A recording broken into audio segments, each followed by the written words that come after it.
Okay, guys, look, I didn't even advertise. I just jumped on because I don't want to feel like talking about old Gypshit, the liar that she is. You know, the truth is always the same, only lies change, right? That's how it goes. So I was looking around today after doing a few other things that I had a great time doing about Gypshit. Well, not about Gypshit, but some other things today. I did the Texas Supreme Court and some other things. And I thought to myself, I'm going to go look at the Google Docs and look around for a little bit, see if some other things that we may have missed have been uploaded onto the Into the Weeds. And oh boy, is there some Into the Weeds things that are just fabulous.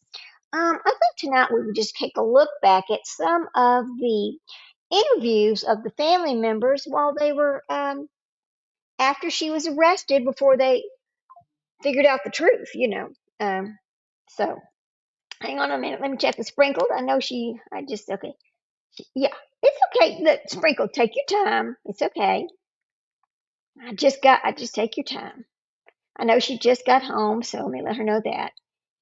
Anyway, so I was looking around and I was like, boy, look at all of these interviews and things that I don't really think I paid attention to until now.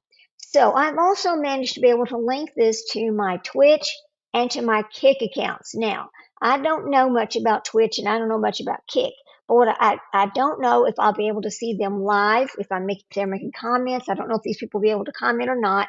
So if you're out there, thank you so much. Please like, subscribe, and share. That's what I'm going to say about that. I always forget to ask about that too. So I don't know if you've watched Becca Scoops here lately, but I just watched Becca Scoops' latest Gypsy Rose Live, and I'm telling you, she's just spot on when she talks about Gypsy and Dee Dee and the whole mess. The one thing about it is Gypsy likes to pretend that her mother was never homeless. Gypsy likes to pretend like she was not homeless with her mother. So a lot of Gypsy's excuses as to why things happened, she blamed it on her mother's grift or whatever.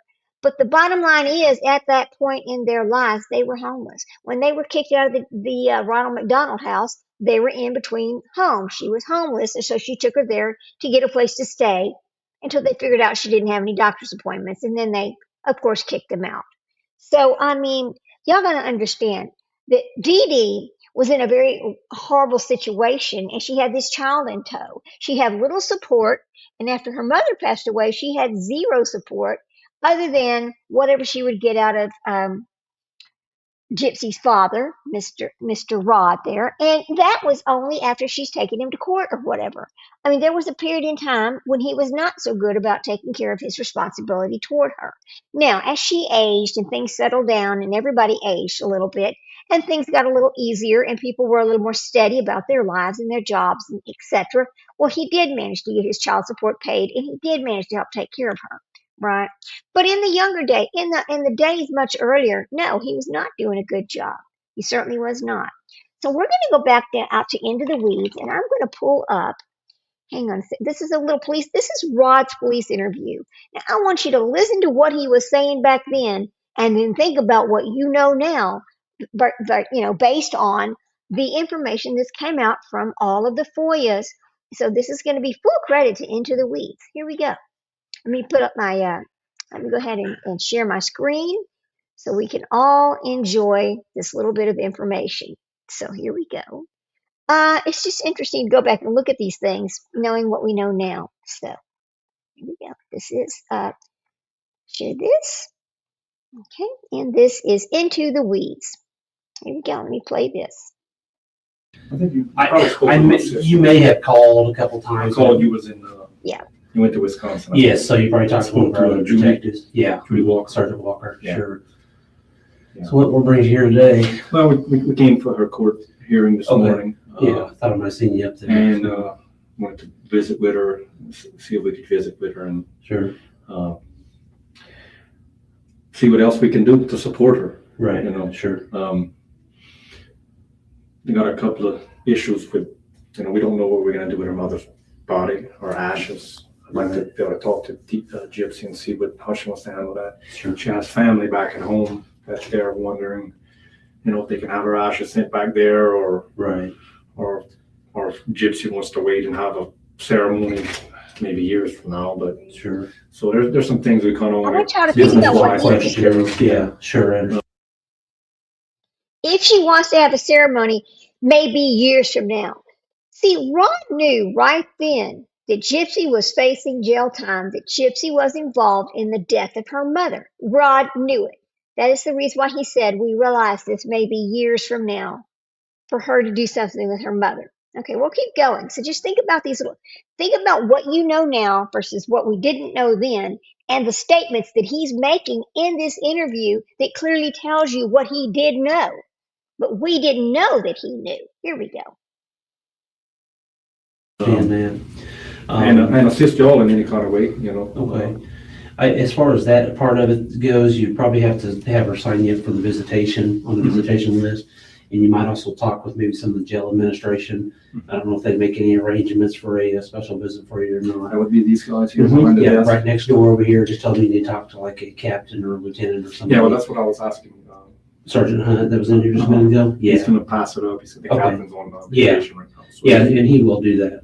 He'll make sure he gets that up there. And he's got phone numbers and everything with him. Okay. Yeah.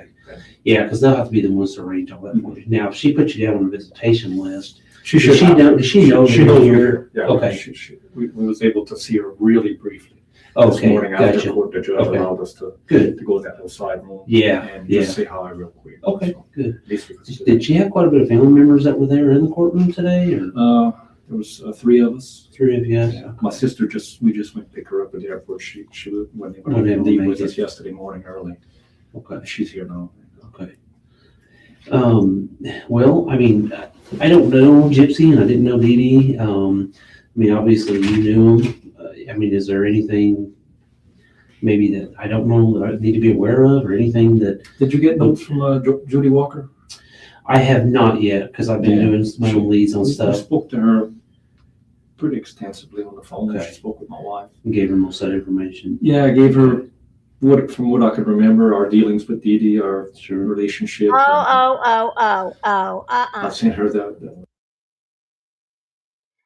Oh, I gave her what I can remember with our dealings with Dee Dee, as if he was not close to Dee Dee. Well, we all know that he's lying right here, because we all know now from the voice that came out that that he would go to Missouri and he would stop and visit with Gypsy and pick her up to do things there in town, and that they regularly talk to each other. And we even heard the words of that Dee Dee would tell him, "Oh, well, we love y'all, thank you," and they had a real relationship. This is bullshit. He's lying to the police now. See, they're all a bunch of scamming liars. Here you go. checking account that I was making the child support payments to. Okay, all right, Well, I gave her the bank number. I don't know if I had the specific account number. right. So she does have a lot of that information. Okay, all right. And if you look over her notes or whatever, and you have any questions, you can call me and ask. Okay, yeah, I think Judy's got your number. But we went over some things, a lot of things. Okay, all right. Well, so you know, I'm the lead investigator on this. I don't know if you're aware of that or not. So Yeah, she told me that. Okay, all right. And I know I'm sure you got a lot of stuff on your plate. Yeah, Things to look through and everything. I do. It's kind of a bad deal all the way around. Yeah, it's a tragedy. It's like I told Judy, if I'd have had any one inkling that it was all a scam, Gypsy would have ever once Oh my goodness. made that insinuation, but every time I spoke to Gypsy, You need to put your wading boots on. It's going to get knee deep in shit over here because, listen, and yes, this is an adult show tonight. As you know, I am not monetized, but this is an adult show tonight, and I want y'all to know that what he's saying, he knew she could walk. He knew it was all a scam. They all knew she could walk. What the hell? See, he thinks he's going to sit there and lie to get Gypsy out of this. It's not going to work, dude. See, it's unbelievable, the lying and the scamming that they all did. It's not just Gypsy and Dee Dee, it's all of them. Here you go. Dee Dee was always had her prepped. Like I'd call her and she'd be like, well, she's not feeling good right now. She's taking a nap. Call back tomorrow at like 2:00. Right. I'll have her ready for you. I call back the next day and I talked to Dee Dee for a little while. And she said, okay, I got her right here. And she'd give her the phone. So it's like I told Judy. I said, man, I'm coming up there but I really don't know what kind of a relationship I have with my daughter. Right. You know, I don't know. She's never called me like on my cell phone. You've always been the one initiating most of the conversations and stuff with your daughter? It was back and forth. Sometimes Sure. Dee Dee would call me to kind of check in, fill me in on her supposedly conditions and everything. Mm-hmm. I didn't have a relationship with my daughter. I don't even know my daughter. No, you didn't want to know your daughter. Let's just be honest about that. Let's be honest about that. Any man who has children with another woman, if he wants a relationship with that child, he can have a.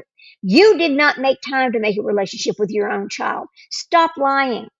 Oh, here we go. I'd contact them and then we'd speak, you know. Right. Now you say supposed condition. What makes you say that? Well, the fact that she's walking now. Okay. Did you have any inclination that she could walk? It's like I told you, years ago, her sister or somebody had called me. This was when we first was finding out that she couldn't walk. Sure. That it was a condition. And she said, you know, Rod, Gypsy's walking. I've seen her run around the yard and everything the other day. I'm like, oh, really? I said, okay, well, so I talked to Dee Dee about it. And she's like, yeah, her condition is not like a critical condition right now. Sure. Sometimes her legs hurt her and she's got to use the wheelchair. Right. And I assumed over the years after they moved away that the condition got extensively worse. Sure. And I assumed after they moved away that the condition got worse. He assumed because you never spent any time to go visit your daughter and check on your daughter or spend time with your daughter so that she would realize that she was lying to her mother this entire time. Even she has admitted that she was lying to her mother, but we'll keep listening. Let's just keep going here. that was just it. She couldn't walk anymore at all. Right. And I was never in the inclination that She was actually making her stay in a wheelchair okay. for whatever reasons. Sure. You know, and like I told Judy, I've never been to the doctor with her. Okay. I can't say for sure on any of those. The only thing I could say that I'm pretty sure she had was that. There's our friend Sprinkle. How you doing, girl? Good to see you. Hi, how are you? How's everybody? Good. I hope you're not tired. I know you've been a busy few days over here. I Yeah. thought we do gyp shit tonight. Okay. Yeah. Oh God! Right now we're just talking about Rod and his excuses and the excuses he's making as he's talking to this detective. Because the one thing I know for sure is he knew that she could walk. He Of knew course. it. They all do it. Of course. Yes. You know. But Yeah, he's over here doing this. Yeah. None of that family knows how to tell the truth, it seems. No, I don't think they do either. I really don't think they do. Yeah.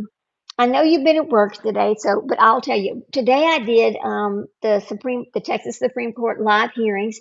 Girl, what a fiasco it's been. It was supposed to start at 9 o'clock. They were having problems on their end. I didn't even get to show any of it until like after it was like I think noon or Oh, wow. 12:30, something like that. So I was just making up a geez. whatever show as I went along. So finally, Oh, wow. Yeah. once they got it going, we got to show one of the hearings out of 3 different hearings, and the quality of the audio was so low, I just didn't even try. I just said, oh, forget it, But I did learn how to hook us up to Kick and Twitch. So now when we're live over here, we're live on Kick and Twitch at Kick and Twitch that's at cool. the same time. Now I can't I've never see heard it. I've never heard of Kick. What's Kick? It's just another live. It's just like another YouTube something. I know one thing about it is when people are kicked off of YouTube, they seem to go over to Kick. So I know that. Okay. But other than that, I don't know much about it. But we do have a live interesting. stream going over there. So I'll let you we'll catch back up and my phone is plugged in so I can't see it right now. But yeah, it was dying. So anyway, that's what we got going on. So what you see in purple is going to be Twitch, and what you see in green is going to be Kick. As far as I think this is the comments. I think we can talk to them. Earlier today, I didn't think we could, but right now I think we can talk to them on chat because I'm seeing something in green and something in purple. So we'll just keep going. Okay. We'll keep listening to Rod tell his lies. So here we go. All right. Epilepsy. because I remember visiting her one time. She might have been 8 or 9. And one of her eyes was like off to the side, like from the epileptic fits. Okay, no, that's And not from they epilepsy. had surgery to kind of help fix the muscle a little bit in her eyes, or a little straighter now. But as far as physically seeing her throwing up or Sure. any symptoms Right. wise, I've never. You know, her hair is really Okay. I stopped that because we need to remind ourselves that the reason why her eyes were messed up is because she needed eye surgeries because of the condition that was part of her chromosomal disorder. I believe that the proper word for that is strabismus. I think it's strabismus, but I'm not. Don't quote me on that. But that's what it was. It had nothing to do with seizures and nothing to do with faking anything. Gypsyroseblanchard had a lot of medical problems due to the chromosomal disorder that they did not actually know she had until she was older. So we'll go back to listening to his lies. short. You know, is that how she normally keeps her hair? Or? Dee Dee told me her hair would fall out from chemo treatments, Okay. and that she had wigs. But it doesn't look like her hair is thin at all No, to me. it hadn't on me either, but So you probably know her a little bit better than I do, but yeah, Actually, no, he that's the doesn't. impression I have, that why her hair is so short. sure. Okay. That it was some kind of guise that her mother put her under to whatever. Sure. Good old lady, she's a deceiving woman, man. She fooled me all them years. Yeah. Her neighbors. Mm-mm. I think it's a tragedy that Go ahead and say it. somebody can do that to their own mother. Okay, Like, wait. push to a limit. I mean, I couldn't. That somebody could do that to their own mother. He knew right then and there that she did that. She was not innocent. He's spilling it right there. People would have paid attention to what he was saying back then. They would have realized that he knew the entire time that she was guilty. We'll keep going. Well, the only reason he's going against the narrative now is because he's financially profiting from it. Right. Well, I mean, you mean right then? This is his interview with the police when this first happened. Right. No, I'm talking about Yeah. now. Now, He's financially profiting from it. So his story is going to be different. Well, I mean, the thing is he still doesn't want to. He knew back then she did it, but he was still lying, and and today he's still lying because he doesn't want to admit that she was the. He wants everybody to believe that Nick talked her into this. See, he don't want to believe that she talked Nick into this. The No, bottom of line course is, not. that, you know, Of course she's not. a freaking sociopath. Yeah. Well, and she's, I'm sure, has filled his pockets with some money over the years since she's been out. And if he goes against her, then that gravy train stops. Well, here's the funny thing about all this. Remember when she was getting out of prison? When she was going to get out of prison, and this was before she married Ryan. I almost said Rod, but they're about the same narcissistic people, right? Before she married Ryan over there, she did not want to go live with Rod and Christy, and Rod and Christy did not want her to go live with them either. So really, she had to find alternative housing, and that alternative housing was Ryan Anderson. Now, he doesn't want to admit that he was used, but he was absolutely used 100%. Who goes on day 91 and files the divorce? Only people who know you have to live in that state for 90 days before you can get divorced. Right. Craziness. We'll keep listening. I just thought we'd talk about this tonight. I don't care. I mean, I got mad at my mama a bunch of times Sure. over girls or whatever. Absolutely. And Absolutely. never once would I've ever thought of being in any part or knowing about. I mean, I'm not saying she did it or whatever. Oh, you are but saying it. I think it's obvious she had something to do with it for sure. From what I've heard. Sure. I just think she kind of controlled her. I understood she tried to run away a few times. I wish to God she would have, contacted me back then. Right. Maybe she didn't. I don't know. I really hadn't talked to her. Yeah. Mr. Hancock, I don't know. Sure. I have a lot of I don't knows and I'm confused, and that's why I want to see her. Absolutely. And I ask her, why you never called that? Sure. And Right. I was always there for her. I was still sending her $1,200 a month. Is that what you were Up ordered to till- pay in child support? No, I was ordered to pay, the last court order I had, I think it might have been $350 a month. But you were sending her more? Yeah, as you know, as you get older, you make Sure. more money. I moved up in my career. I'm Right. a boat captain now. Okay. So it's gotten up to $1,200 a month that Sure. I was sending her. Was that on your own? Did you just kind of start giving her more on your own? You didn't never On my own, no, I never had the last court order I had for child support was $350. Okay. Well, that was Yeah, coming I have by. those papers. Sure. Probably, I don't know, 2006 maybe. Okay. So as I made more money, I felt like, I'll get you know, the court's gonna bring you in anyway, eventually or Right. something, so Sure. I bumped it up. Listen to what he says. And, Well, the court's going to come to you anyway. So, in other words, before he got served with papers to increase that child support, he just did it on his own. He just went ahead and took care of that, right? Because he's such a good guy. Thank you. What a good dad you are. But you know what a good dad does? They go and see their children. They know everything about their children. They go to doctor's visits with their children. They keep up with their children's education, etc. You did what? I'll tell you what he did. Well, I paid my money. Clap, clap. Out of sight, out of mind. That's what he did. There he is. I don't mean to be ugly. I'm just being honest over here, guys. after she turned 18, I kept sending it. Right. I was under the assumption that Dee Dee would never work. It was a full-time job. Yeah. According to her, that she Sure. would take care of Right. Gypsy. So I just kept sending it, you know. How old is Gypsy? 23. Okay. We've had some different dates of birth. I think we July got that all- 27th, Yeah, 1991. July 27th. Okay. I think we finally got all that straightened out. I figured since you're. Yeah, I'm gonna try to get the asking. birth certificate when we get back home. Okay. I think we have a And this copy is of what it, but if you, That's what he just said. When we get back home, I'm going to go ahead and get that copy for birth certificate.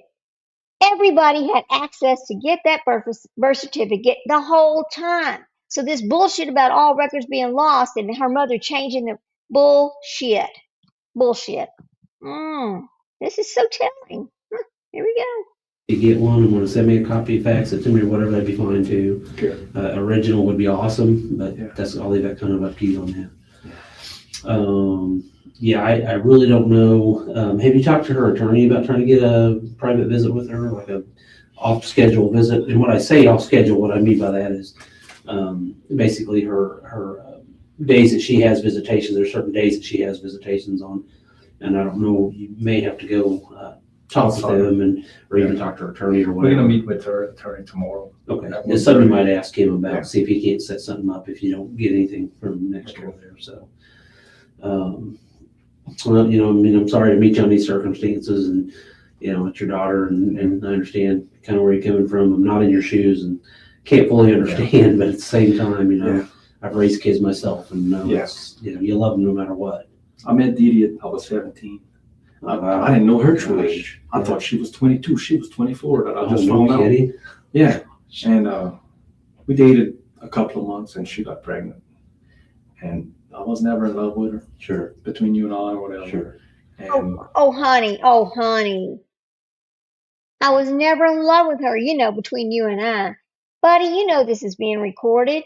And that's not the first time you've ever said that either. You said that multiple times, which is why you didn't really pay much attention to your child, Gypsy. What do you think, Sprinkle? Oh, I see you. Oh, 100%, 100%. He's just I trying mean- to cover he's just trying to make him look like the good guy. Oh, I paid her and I didn't need to. I paid her after she was 18. You know, he's just trying to make him take the light off the fact that he never was involved in her life. Basically, she was a payment to him. That was it. That was Otherwise, it. like you said, he would be involved with the doctor's visits, what's going on, her history, the dentist. He would be involved. She was just a monthly payment to him, you know? See, I mean, and it doesn't even matter whether you love the mother of the child or not. If it's your child, you know, this is just an example between divorced people. My son and his and when he was much younger, my other son, my older son, and his dad. Okay, like so when he had a major problem, his dad and I were there together. We weren't married to each other, and we certainly did not love each other anymore like that. You know what I mean? But like He would be there when my child had something important in his life going on. He would be there. That's what a dad does. It doesn't matter whether you're in love with the mother, married to the mother or not. If it's your Well, child, Rod was not in love with Gypsy, not in love with Dee Dee, nor was he in love with Gypsy. Neither no, one. no, never. I don't think he cares today. However, here's the one situation. I think he does care about his grandchild. Which is completely different than your child. I don't know. I don't have grandchildren, but from the way my sisters and everybody explains it, like it's different. So I can see Yeah, that. it But is very different. It is very you know, different. so but he also enjoys starting to get that money come rolling in because that's how they fix up their house and all these other things. Right. I That's what think I'm that's how saying. most college. He has to be on her side at this point, or that little gravy train that she's got set up for him stops. He can't sit there and say, "Yep, she could walk. I knew it." No, he Right, can't say that right. because she would disown him. Well, the thing that here's where it went all wrong.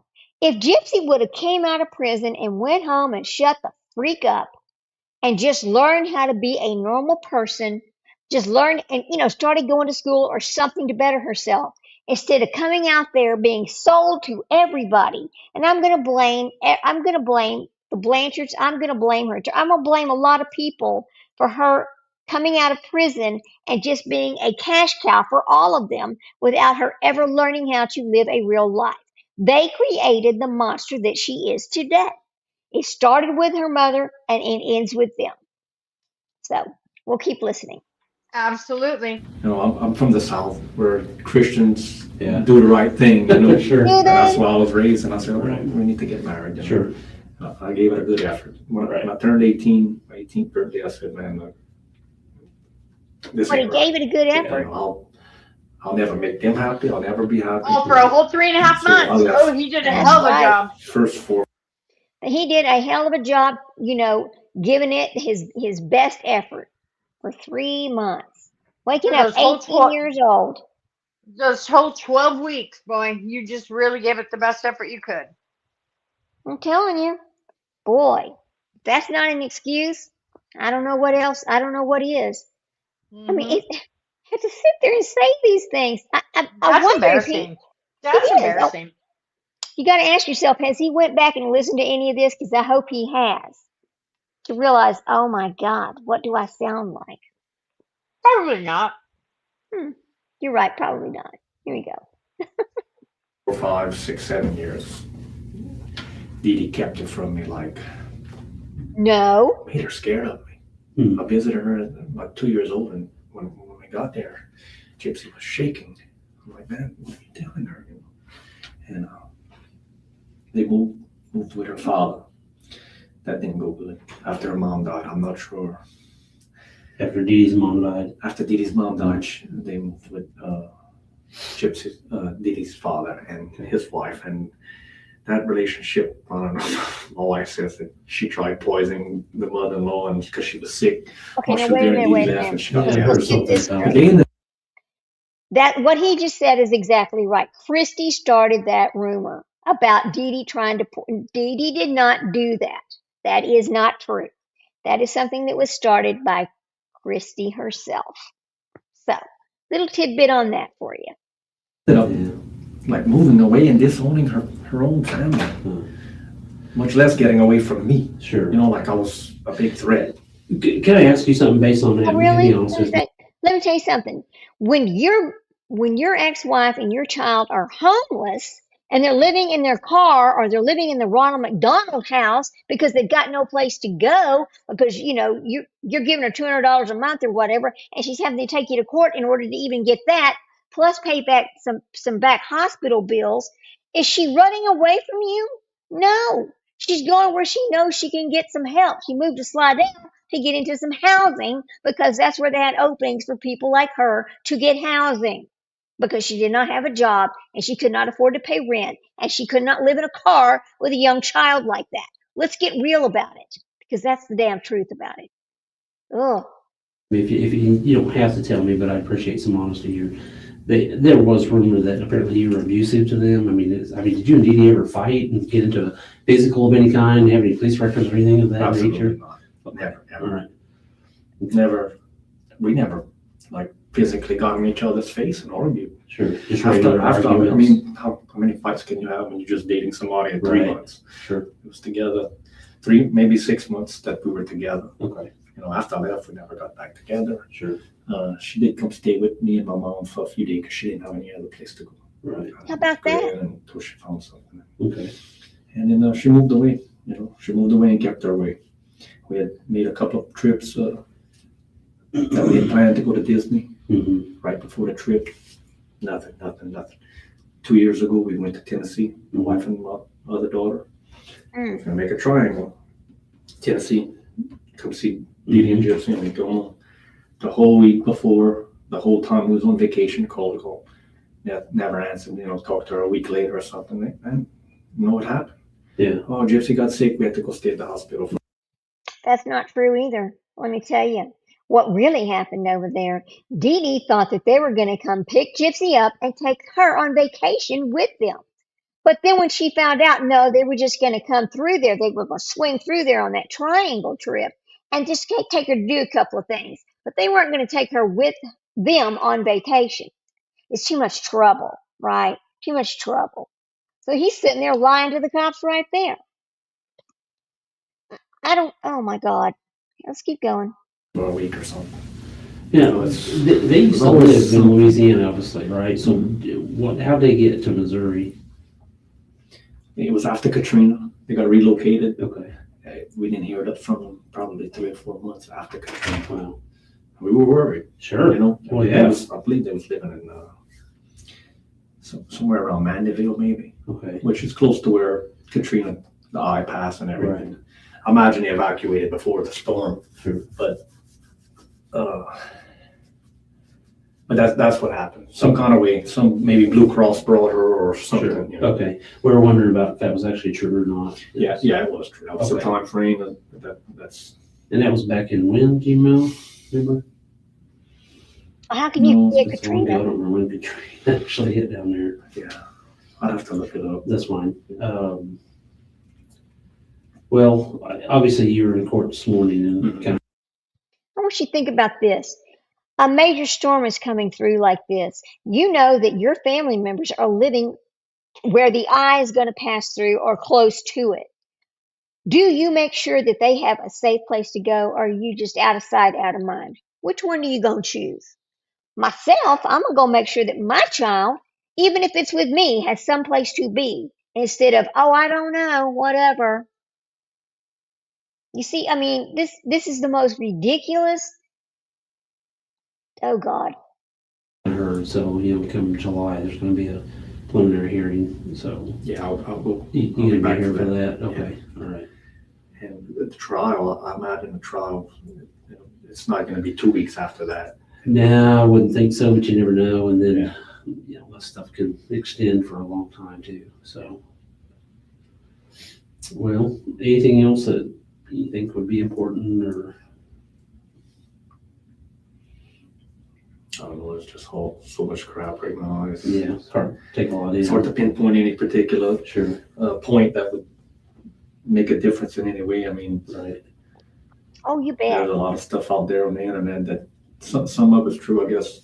A lot of stuff about myself that, like I told my wife, I said, don't even try to respond to any of it that I haven't, or even nothing. Not even please pray for my family or nothing. I mean, Right. people's gonna judge you. Yeah.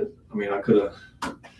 They just don't know. That's what they like to do. They like to get nosy and judge. Speculate So and do all it is that what it is. stuff. I have a good handful of friends back home that know I'm a good father and friend. That They you would can be right lean here on them if tomorrow. you need them. Yeah, they'd be here right now. Hang on a second. I mean, I don't feel like I have to explain.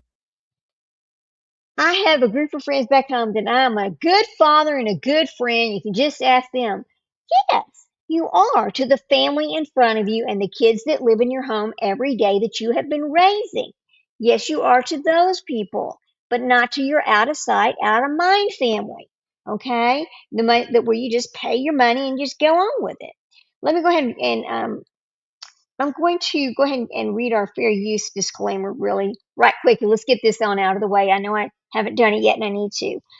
So this video contains material used for the purpose of commentary, criticism, news reporting, teaching, scholarships, and research under Section 107 of the U.S. Copyright Act.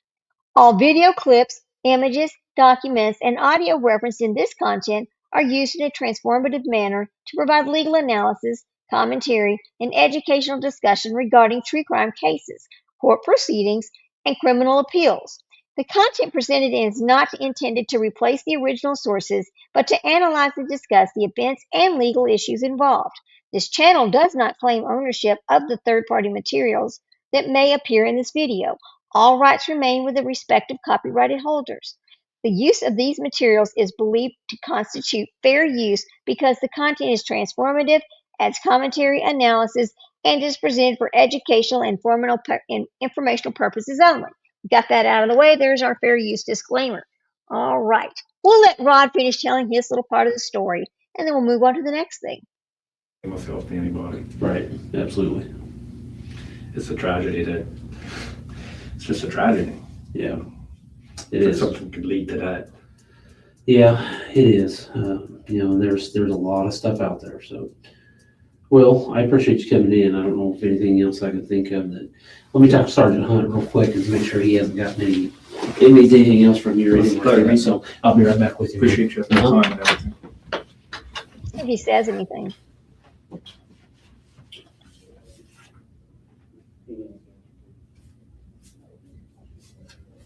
He has to know this is recorded.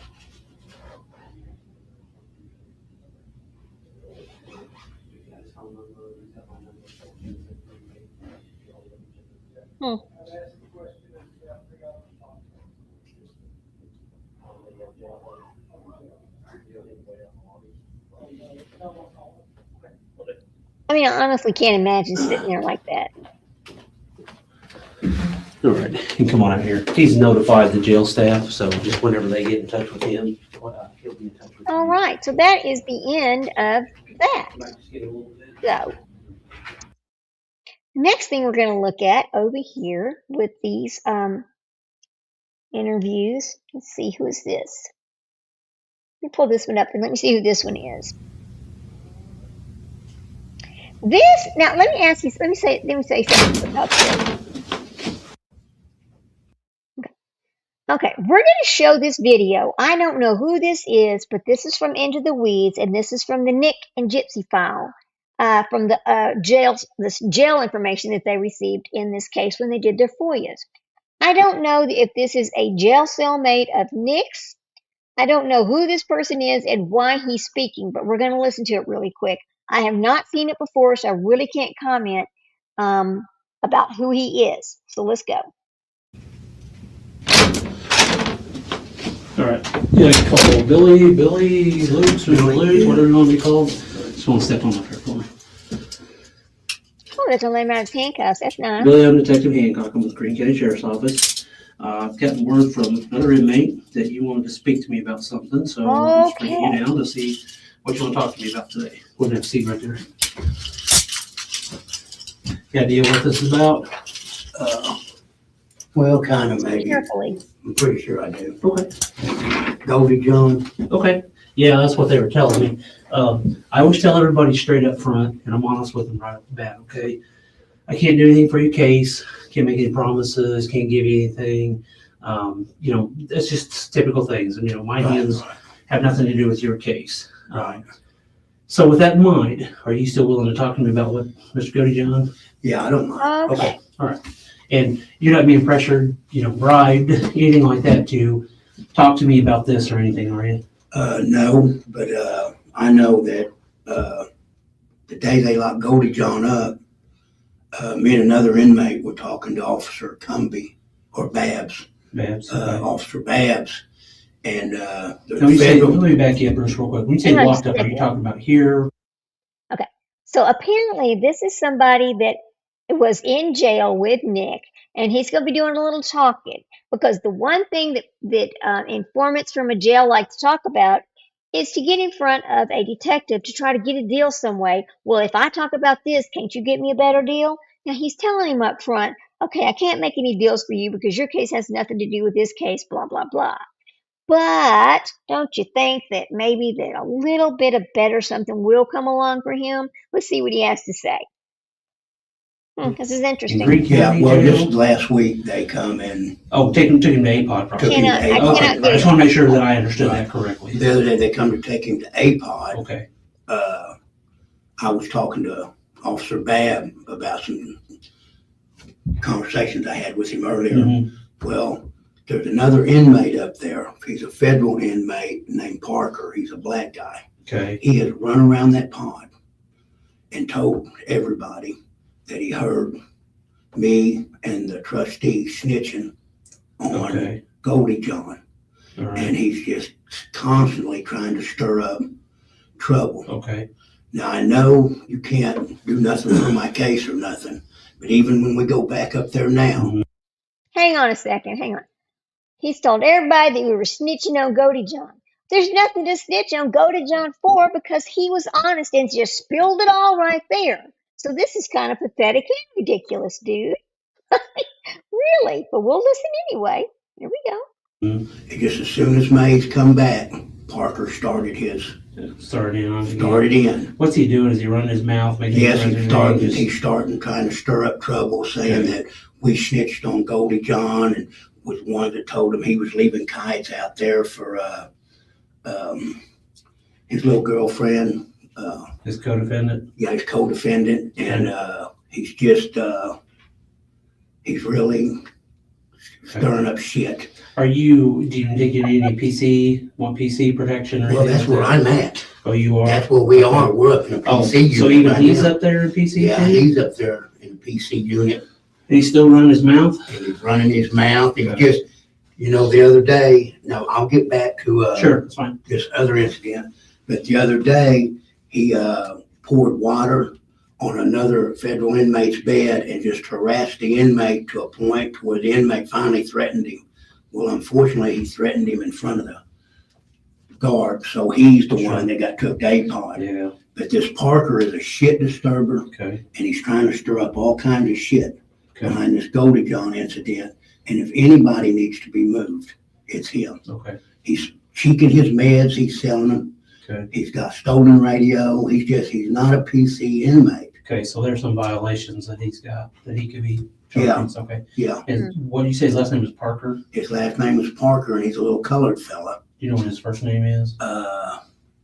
No, but there's three colored guys up there, and one of them's Vaughn, an old man. One of them's a Jamaican named Charles, and then Parker. Okay, so he's in Parker up there though. Yeah, he doesn't, and especially now that Mays has come down there, and now that I've come down here, Okay, he's really going to be. okay. I told Mays that, and I'll talk with the officers to put this down and to pass down to keep an eye on him and you guys, because of the situation. Yeah. And that if anything arises, that they need to get Parker out of there. So Yeah, I'm going to do what I can for you on that part of it. I appreciate that, and as far as I don't care. I mean, my case it's to a head, Sure. and everything's Okay. moving forward on it. But right around Thanksgiving, and when he first come up there, I talked to Goldie John. Goldie John? Goldie John, Okay. when he first come up there, but Mhm. he's kind of a strange fella, and he more or less walked us through killing. I'm just a little bit nervous right now. No, you're I can fine. remember. You're fine. Uh, Just take your time. Blanchard's mother. Okay. He told us about that. About he'd been writing his little co-defendant. He's upset because she went queer on him. Mhm. I mean, Oh, wait a minute. apparently, Okay, so she's going. Okay, wait a minute. yeah, he's Okay. He's upset because she went queer on him. Did you hear what he just said? Now that's very, very offensive. And Was he talking about Gypsyroseblanchard being in jail? yes, talking about Gypsy being in jail and that she done went queer on him. Oh wow. How Yeah, would he isn't that know just- that though? But how would he know that? They can't communicate while they're in jail. How does That's he what I know want to that? know. I don't know. Unless somebody is telling him something like that. And that is the strangest. That's crazy. It's rude and it's crazy sounding, but my Lord. Okay. Uh, okay, I don't even know what to say about that. It's Just the way terrible. he said it is just weird. It's weird, offensive, and really it's kind of disgusting. But okay, we're talking about, an older gentleman that's, anyway, we'll keep listening. But see, Gypsy, here's the thing though, Gypsy did, hey Cinderella, so good to see you, friend. I'm glad you stopped in. Thank you. We're just Hey, covering a little bit Cinderella. of we're just talking a little bit about old Gypsy here, because I found some more things on the FOIAs that they brought in. I thought I'm gonna take a look and see if there's something I haven't really noticed. And I came across a couple of things and thought, well, we'll just bring it up. But Gypsy talks about in herself when she was in prison that she had a little girlfriend. Here's another thing: she got in trouble in Chillicothe. She got accused of rape in Chillicothe. So yeah, I'm not Really? surprised by that. Oh yeah, that's I true. never I She never she heard got that. wrote I up. never heard Yeah, that. she was Interesting. wrote up. Yeah. So yeah, Huh. it could be true. Here we go. And He's upset about that. he's threatening her about testifying. I'm trying to get her to not testify, telling him, sending her notes that she knows what he's capable of, and Okay. he told us about he had thought about killing her if they was going to transport them together down here, and he threatened her when they come up there. And then he told us about one of the really strangest parts is whenever he was killing her mother. He said that she was putting up a pretty good fight for a minute. I Okay. guess she started bleeding out, Okay. and he told her, and this was his words, "Accept it. Death is calling your name." Okay. And I Okay. thought, wow, Those are his words. Nicholas go to John. yeah, that was Dakota John's words to her was Sure. accept it. Death's calling you. And apparently, I mean, she bled out or whatever, but he said after she stopped fighting, he went ahead and hit her a couple more times with the butcher knife. And then, Did he say where at or how? Okay. Now you're listening to this statement, but we already know what Nick actually did, right? We know what he did, and we know what he said. And the way he's describing this is not even what Nick said, and we know Nick told the truth. So what you've got here is you've got this guy that maybe heard a couple of little things, and he's embellishing it pretty good. But see, the cop is not going to tell him, oh, we already know all of that because Nick just spilled it all at once. Go ahead, Cinderella. I'm sorry, Cinderella. I meant Sprinkle. I'm thinking about Cinderella, and I'm thinking about you and looking at her name. But anyway, Yeah, she remember, yeah, he told all that. yeah, Yeah. yeah. This is all baloney, malarkey, whatever you want to call it.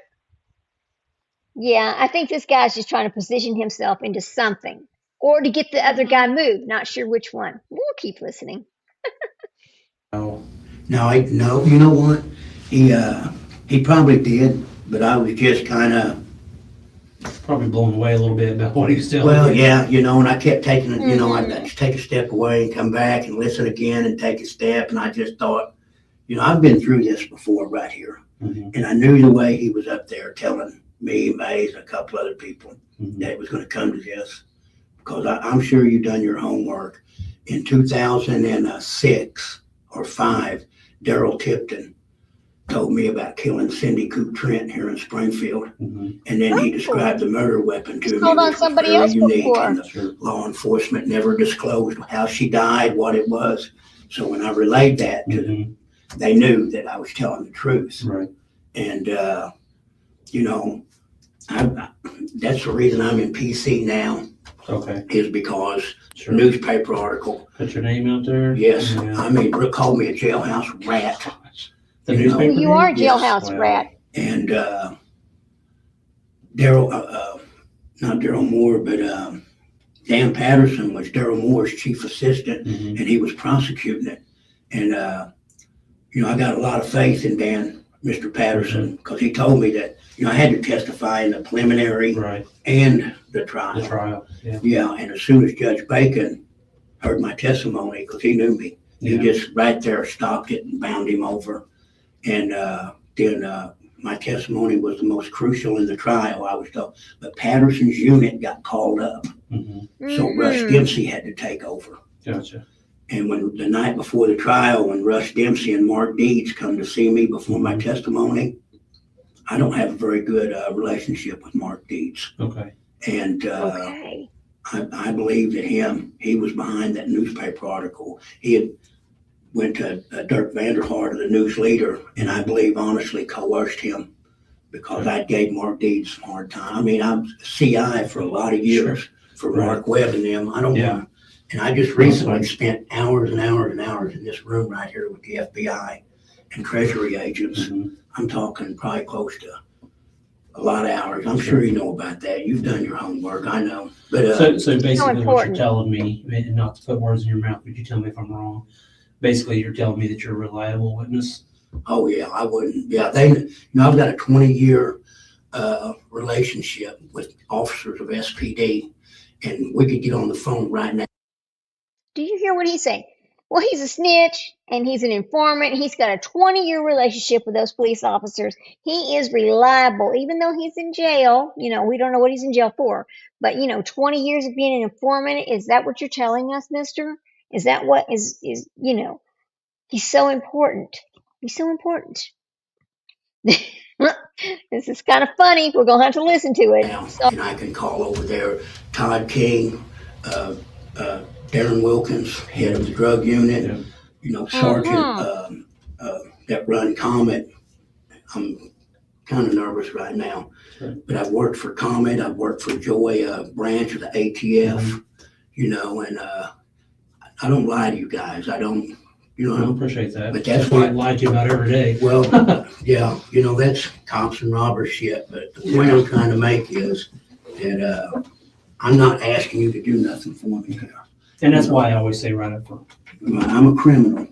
I mean, admit there's he's a a line criminal. that I've never crossed. Mhm. And I don't want to glorify my criminal activity. Sure. You understand what I'm saying? I mean, but every time those officers, Dave Zulke, and I mean, I can, D. Sylvester, I can name, and federal agents, Counts, Richard Counts, I can sit here and name 30 officers that in my life, they've come to me and asked me, will you do something for us? Mhm. I went up in dope houses prior to SIU raiding them just to look to see if there was weapons, visible weapons. Sure. And they've, but what I'm saying is, I'm not gonna lie to you. Okay. I And, appreciate that. monsters. he's a I monster, love but he's not hitting going to you lie to just as you. much as you do. Well, I appreciate that. Sometimes we need that. All right. So. Yeah. So when did he start telling you all this information, Well, as soon as he got up there, another inmate come to me and said, I he's knew he asking was going to who say we can that. trust up here. Okay. And the other inmate said that he had mentioned my name as one of them. Okay. And he's really befriended Sellers, another little guy, his bunkie. And they've got a little Bible study going that's actually hinging on cult material. Okay. Because Sure. I've sat in on it a couple times, and it's kind of cult Kind of material. out there. Yeah, it's out there a little bit. I mean, it's kind of like ISIS. They can Yeah. condone killing, and God calls them up to kill somebody. And okay.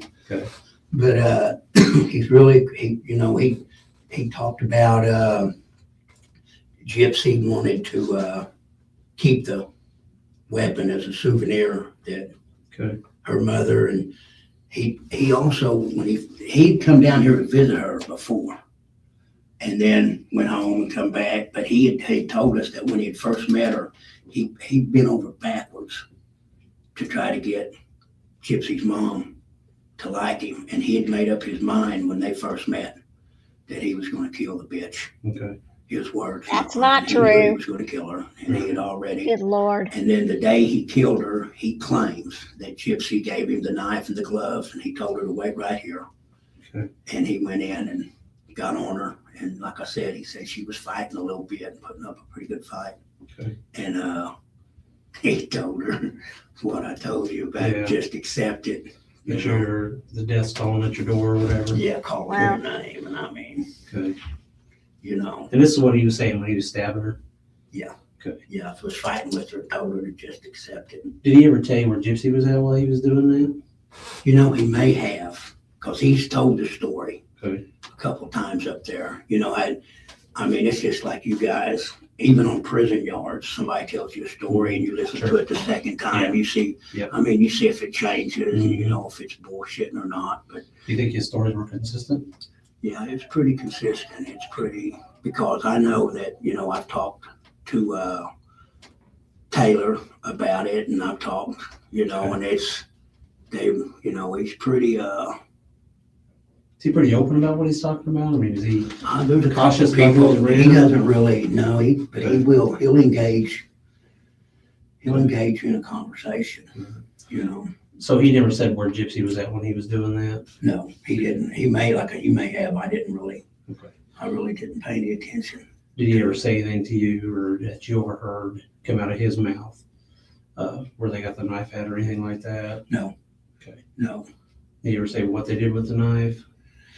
Well, he said that he was going to try to, he wanted to throw it away, but Gypsy wanted to keep it. And She did. Like you said earlier. yeah, said that she wanted to keep it. So what did he ever say what they did with it? Well, the newspaper said that. So You know, they mailed it to us. Okay. I believe the newspaper. I know that either somebody, Okay. he might have said it, that he told her he could take it on the Greyhound bus because they didn't have no security and get rid of it. Okay. And so I think they opted, he mailed it. Okay. They mailed it to where he was staying Okay. to in Wisconsin. Did he ever tell you how he got from Wisconsin to Springfield? I believe it was a Greyhound bus. Okay. Did he ever tell you where he went when he got here to Springfield? No, I didn't, you know, I never really. Let me ask you another quick question. Did he ever tell you, or did you ever hear him say anything about how he got from the bus station to Gypsy's house? Or wherever he was at to Gypsy's house? No, I know that no, not that I can recall.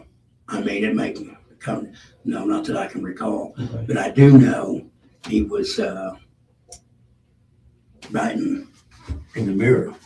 He was what? Writing in the mirror, and I asked him about it, and he was writing backwards. So if anybody, he was Like in a mirror here or a mirror somewhere else? here, Oh, okay. Why was he doing that? so he could leave his notes to Gypsy. And it's his impression, if somebody found him, they would just think it was googly gaw. Oh, And- so that's why he was writing backwards. Okay. Yeah, so Is he passing notes to her? Do you know? Is he passing Oh like boy. handwritten notes to her? yeah, they was How do you think she's getting them? out on that rec yard up there. Do you think he's leaving the notes on the rec yard? She comes out, she goes to that spot and gets the notes. Well, I don't know if she does, but I know it's common practice inmates up there Okay. correspond. Now he just said he don't know if she's getting the notes, but he knows it's common practice that this is kind of the things they do. In my opinion, I think the guy's just sitting over here making up shit. He's read a bunch of shit in the newspaper or watched it on TV, whichever one. And he's just quoting a lot of things because everything he's telling them was out anyway. This was all out anyway. So I don't know that this interview here is necessarily worth listening to or not worth listening to, but we're going to listen to him tell his story anyway. I think the guy just wants to get some little favors out of the deal. Here we go. Typical. with the girls Okay. through notes. Through notes that they leave. Then, Yeah, and if you go up there, you can see where they've written messages on the wall, Okay. you know, and Do you have any knowledge that she's gotten any actual physical notes? oh yeah, Okay, so she might have some in her property Yeah. somewhere. Okay. Yeah. Okay. All right. yeah, I believe he had been in the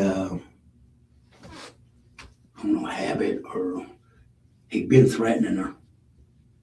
Nick had been threatening. Well, he's afraid that she's going to testify, Okay. and I know he wrote her one note and told her, you know what I'm capable of, Okay. so you better think about what you're doing. And then he told her that if no matter what happens in life, if he ever gets a chance, Mm-hmm. he'll kill her. Okay. So you think that's something that Nick hand wrote to her, Yeah. and she was able to obtain something? No, he did not. All right. No, Look, Nick never said that to Gypsy, never wrote her a note that if he ever got out, he'd kill her. He never said that. Because, till this day, he will still tell you that he loves her. It's the freakiest thing on earth, but he still tells people he loves Gypsy. So no, I don't believe that he ever said that. Never. But this kind of shit right here is the difference between her getting the 10-year plea deal and him being stuck in prison for the rest of his life. So unfair. Do you know, I know sometimes that puts you in a tough spot. Do you think that correctional officers are passing these notes, or Oh, do you think no, it's not okay? none that I know of Okay. that works. So I appreciate that. No, I just want to make sure, because, if I've got something dirty going on with a cop up there, then Yep, I got something Yeah, dirty. never none of say them. you said anything, but Yeah. I don't want that to No, be the no. case. So, No, okay. you know So you think what? it's just basically the whole putting it in the bars there, and then people Well, they- grabbing them? Somehow, I know there's an inmate up there, Cooper, a federal inmate. He got caught. Send a Sending, note that way. yeah, and then we had a trustee, Wayne Smith. He was writing some girl on T1 or T2. Okay. But they've got a technique, or they've got a Sure. information highway set up somehow, Yeah. Yeah. And then actually also all you got to do is stand over by that T5 door that goes to the rec yard. You hear the girls Mhm. going to the rec yard, just slide your note out under the door. So it's a good possibility they could be getting them that way too. Yeah, You never there's- know. Yeah, that rec yard, between that rec yard and, So it's safe to say that the girls and the guys both use that rec yard on T5. Yeah. I've not been up there since they've redone it, so I'm just trying to Yeah. mentally picture. T1, Set up. T2, T4, and T5 all use that same rec yard. Okay, so all the towers use that same rec yard. Yeah. So, okay, so there's probably a bunch of no passing going on. Yeah, and Goldie John also, he asked me at one point, because I live right up by the CO's desk. My bunk is like from here to the chair, so No, I'm he didn't. He constantly, lives in prison. I bullshit with him Sure. constantly,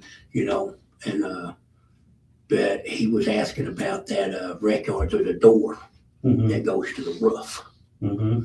and there's a window right there by it. Mm-hmm. And he had asked me if any of the guards carried a key to open that door. Okay. And I just looked at him and I said, "Are you serious?" I said, "Well, you serious?" I said, "There ain't a guard that works up here that can't whoop your ass." Mm-hmm. So what are you gonna do? Yeah. Poor kid. And but he just but he's a strange bird. Yes, he What is. makes you say that? Yes, By the he way he is. talks and tells his stories, and Okay. when he killed a woman with a butcher knife. It wasn't a butcher knife. It was a fishing Strange knife. bird in my category. Sure. I don't know if, I'm a criminal too, but, I guess, who would you want living in your neighborhood? Somebody that Yeah. might steal your car, or somebody that might kill one of your, There's a little difference. I mean, you've got to draw the line somewhere when you, as you say, being a criminal, you've got to draw that line somewhere as to where, you would do stuff or you wouldn't do something, and he's kind of taking it to a pretty good extent, and that's too bad, but. you meet a girl on the internet, Mhm. you know what I'm saying? And then you come down and visit her and decide you don't like her mother for whatever reasons. So you start planning on killing her, and you actually carry through with it. And then when you kill somebody with a knife, that's pretty up close and personal. Absolutely. You know what I'm saying? And that's pretty. Yep. That's been proven time and time again. You've got a human being sitting there, and she's begging and screaming and pleading for her life. He That's said not what she was happened. actually begging Oh, for him to stop and to just continue to do. Yeah. That's pretty strange from Officer Hancock. That's Did he ever say how he got the funds, or how he, out of his own bank account or his own money or anybody else's money, or how he was able to get tickets or anything like that? honestly, I never went in. Like I said, I'd listen to a little bit of the conversation, and then I'd Kind of walk back on. away, and then I just figured, that he's burying himself. I've done enough time to know, Yeah. Oh yeah. that he's burying himself. Yeah. In 1999, I was in the cell with a Larry Mahoney, Mm-hmm. right? And he kidnapped a 14-year-old girl off a Burger King parking lot Mhm. and held her Terrible. at gunpoint all night, repeatedly raping her. Well, I was in the cell with him for about 7 months on T4 when it was before the new one. Well, in the old jail? You know, Yeah. well, the tower part. Yeah. That I was used to before work they in the built the old new jail. big pond. Yeah. But anyway, I used to work in the old jail, so I know he what was you're talking taking his case to trial. about. And I come and spoke with somebody like you and agreed to testify on him for nothing. Sure. And once he found out, he pled guilty to his charge because he had told me about Astrid, that was the young girl's name.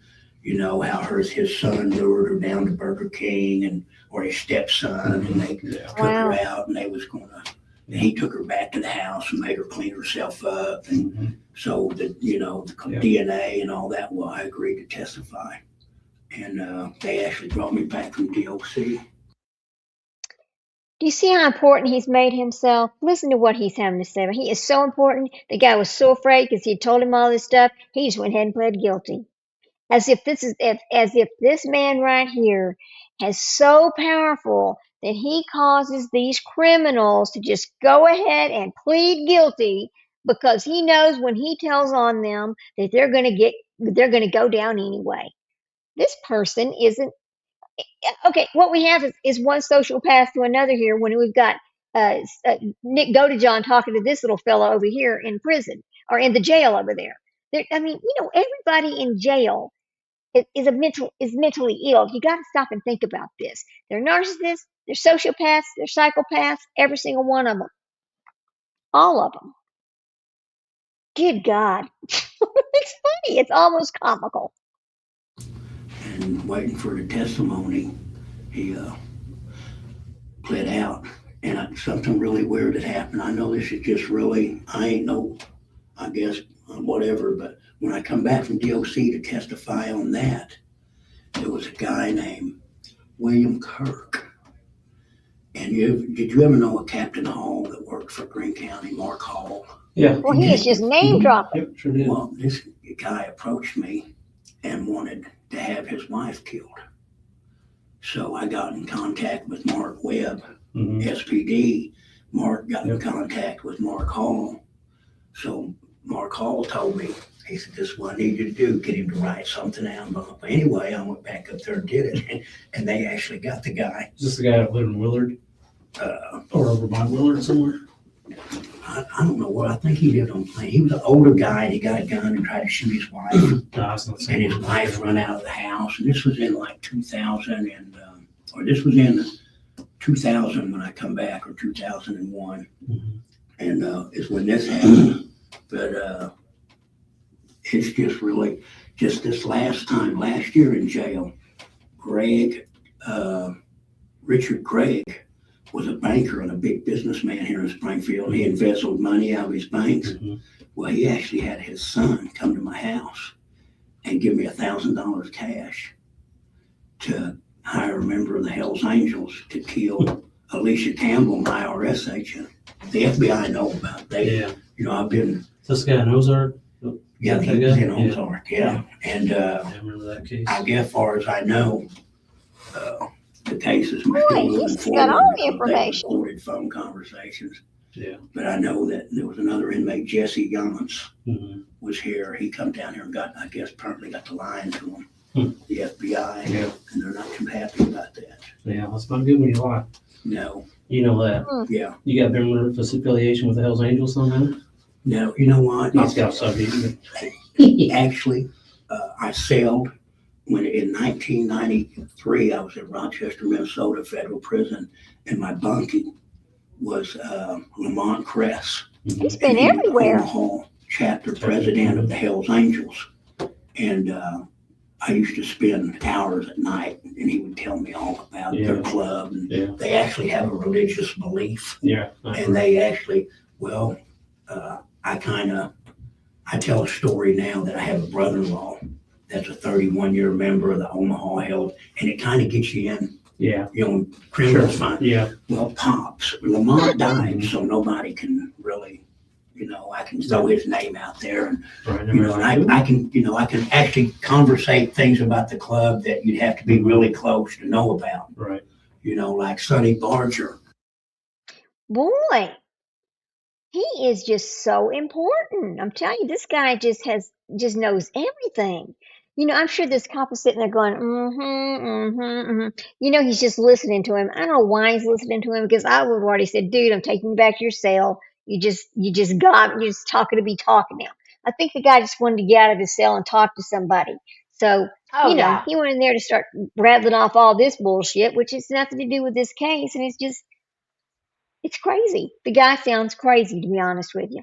But we're going to let him finish talking. We might as well. Let's just listen. What the hell?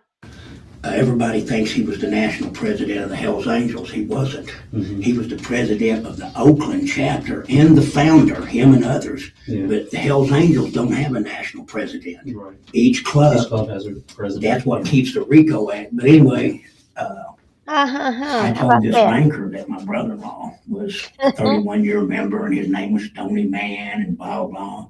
Well, he started buddying up to me and actually had his son-in-law meet with me twice on the streets and gave me $1,000 just to get a Hell's Angel down there. Just kind of get a meeting with But him. Pops, Greg Jones, you have in C-Pod right now, he is a real strong affiliate with the Hells Angels. Gonna tell on him In too. 2014, when they first started investigating me on these stealing charges I got, I actually gave Todd King and a couple high ranking, Mhm. they had me at SPD talking to me, and somehow we got to talking about Pops. Mhm. And I'd been at his house several times.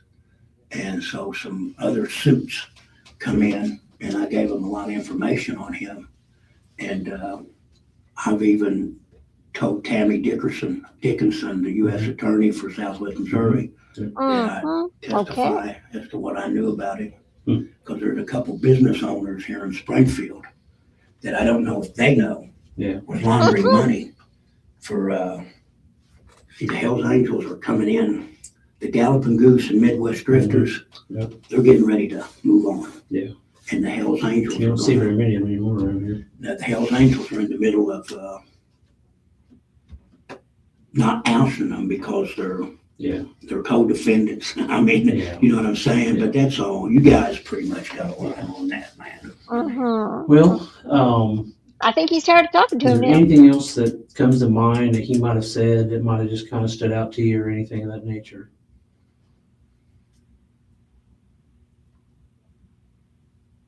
You know, it happens every time. After I leave, Mm-hmm. I'll probably remember and be like, damn. Yeah. You know, I mean, every time I've ever left one of these rooms, that's happened. Yeah. If it is, I'll just sit here a kite. Well, If just, I yeah, you know, leave me a message somehow. Okay. You can send me an inmate request to staff and put Detective Hancock in there. If you see the commissary officer, tell her you want to talk to me. She'll be able to give me a message. but I mean, even Ashley,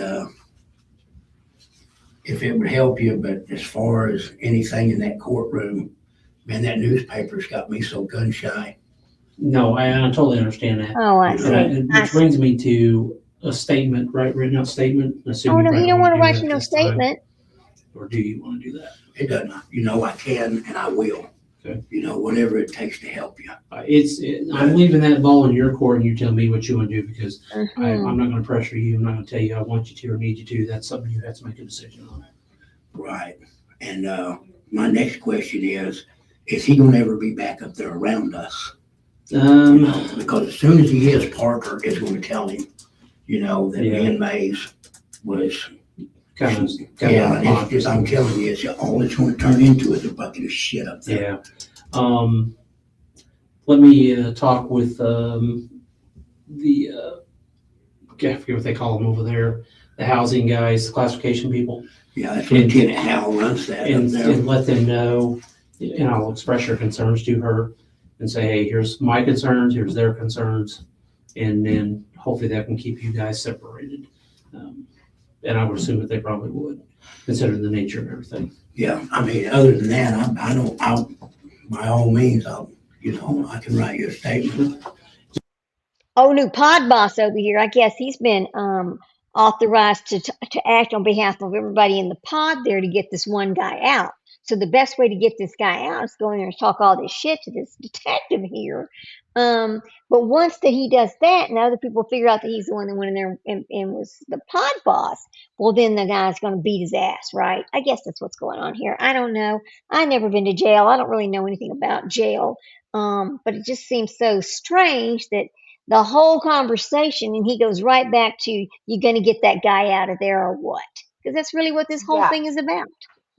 Oh, He's yeah. funny, but yeah, his ulterior motive is so easy to see. Just anything you can think of, and like I said, if there is something that comes down the road, after you leave here and you remember it, just, one of those two methods. You just want me to write it? Mhm, yeah. Date is 1/5/16.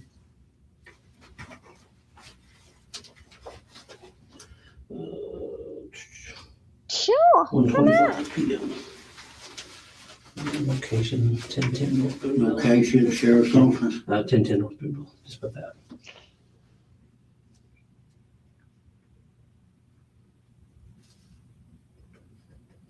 And then your name, an address where like maybe you might give mail or something. If something Well, he gets mail at the jail. He told you he's a career criminal. What are you asking I'll that let you start for? writing it out. I'll be right back with you. Good Lord.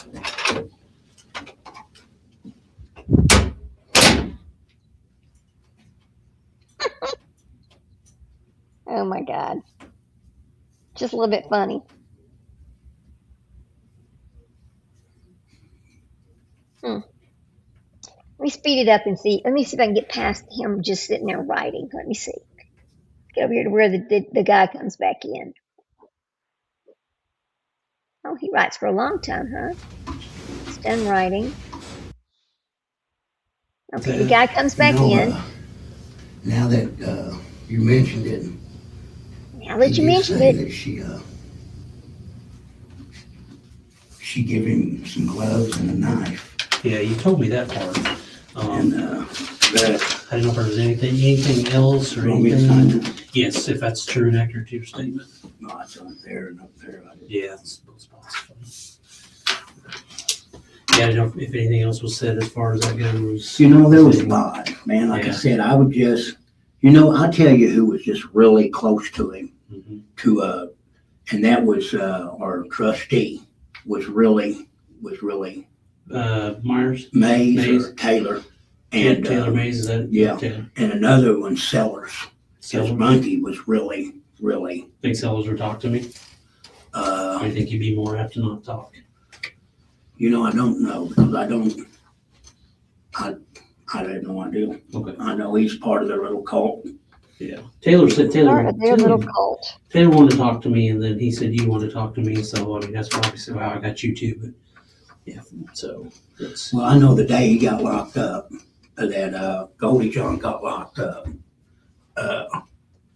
I made some jokes about it with Bab, and then Bab was reading some paperwork, and I told him a couple things that he'd read, and he was kind of like, Yeah. and then Taylor was talking to him at one point, and I stopped, and I heard what Taylor was saying to him, so I stopped, and I co-signed. I said, you know what, Taylor, correct. and then added my little bit, but I'm for real. I mean, I'm really concerned that this Parker, I go get sentenced in 2 weeks, and I don't want. I mean, I'm going to have to go in here and talk to Judge Mountjoy until I'm blue in the face to keep him from handing me my butt.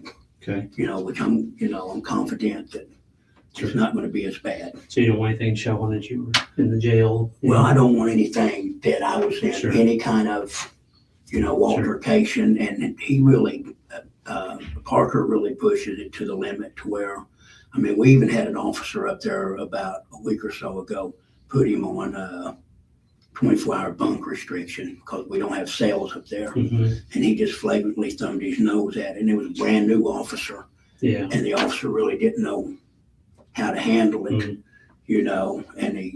he just thumbed it, and he's been several times. He stole trays out of the food cart. He'd be the first through the line, and then It's a terrible, terrible after inmate. everybody would eat, and the guard would go up by the desk. He's just really, I mean, it's obvious. I don't like the guy. Sure. You know what I'm saying? I can live around him and not personally do nothing to him. But when someone just runs their mouth Mhm. and constantly just Yeah. pokes at you and pokes at you, see, he knows I'm not going to do nothing. Mhm. He knows that. Just because of your sentencing that you already did? Exactly. He knows. Plus, he's up there under it. He's told a couple of them already. There was another federal inmate up there named Burton, and we had a card game going, and Parker got caught cheating. So Burton took his cards and he just flipped them in Parker's face. Yeah. Well, Parker knew he wasn't going to do nothing. You know what I'm saying? And he uses that to his advantage. Yeah. And you can even see him Christmas Day, he's in the pill line. He gets his pill, and there's a couple of them up there buying him. Pill some line? kind of relation to God. Xanax. Mhm. But he spit it back, and he's got a couple of them up there buying them from him. Okay.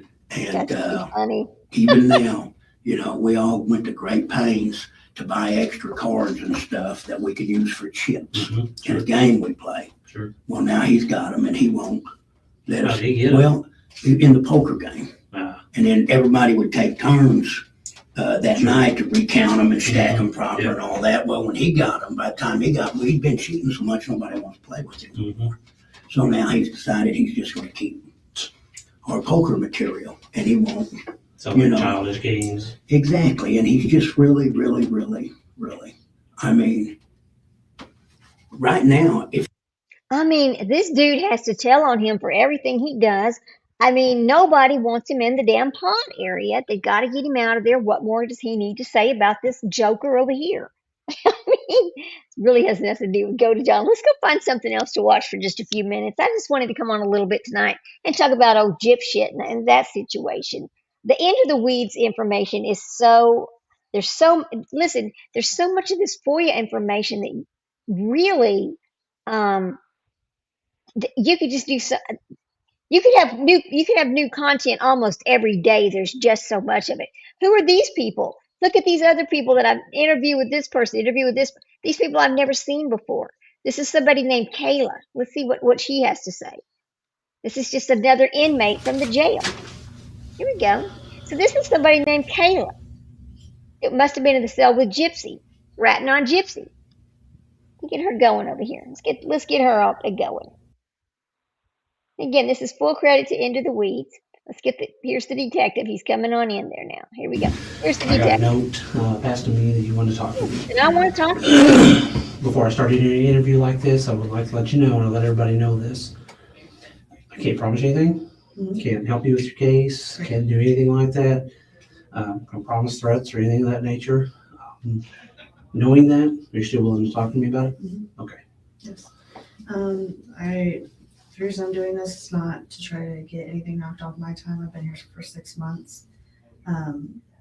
So my main goal is to just get what I know out there because I don't want it on my shoulders no more. Okay. And I don't want it to jeopardize me at all. And Like when I you said, say jeopardize, what do you mean by that? like my Jeopardizing? case, you know what I mean? Withholding anything from you guys. Okay. Because I feel like because it was told directly to me, By who? Gypsy. Okay. So I feel like that I have a baby at home. I don't want nothing more. I just want to do my time and go. Okay.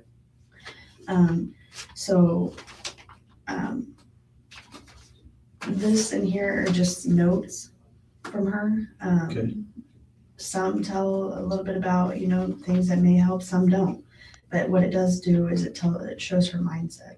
Okay. What was told to me, this was probably about, How did you get those notes? Let me ask you that. she gave them to me. She gave them to you? Yeah, these are Okay. directly written to me Oh, from her? from Her little friend in You jail's guys gonna need rat that on her. relationship, and if you are Uh, not worried about that at all, I'm just trying to establish why she would give those to you. Well, I mean, some are just because, when you're in jail, you kind of develop a bond. Right, and that's what I'm Another- talking about. Was it But just a not friend like- bond? right, Was it a yes. relationship It type started bond? she tried to start to kind of try to make it something more than that, but like, You want your relationship type Right. issue, and you're not in trouble for it. I'm not. That's the least of my concern. Right. I'm just. she tried to make Is it this your something girlfriend? more than that towards the end. But other than that, no. Okay. It's just, she confided in me. Yeah, I kind of feel bad about that, but it's not like I was like, hey, tell me this. It was her coming to me. Sure, she was giving you that willingly to you. Right. You Okay. know, I didn't just say, hey, I need to know this. Sure.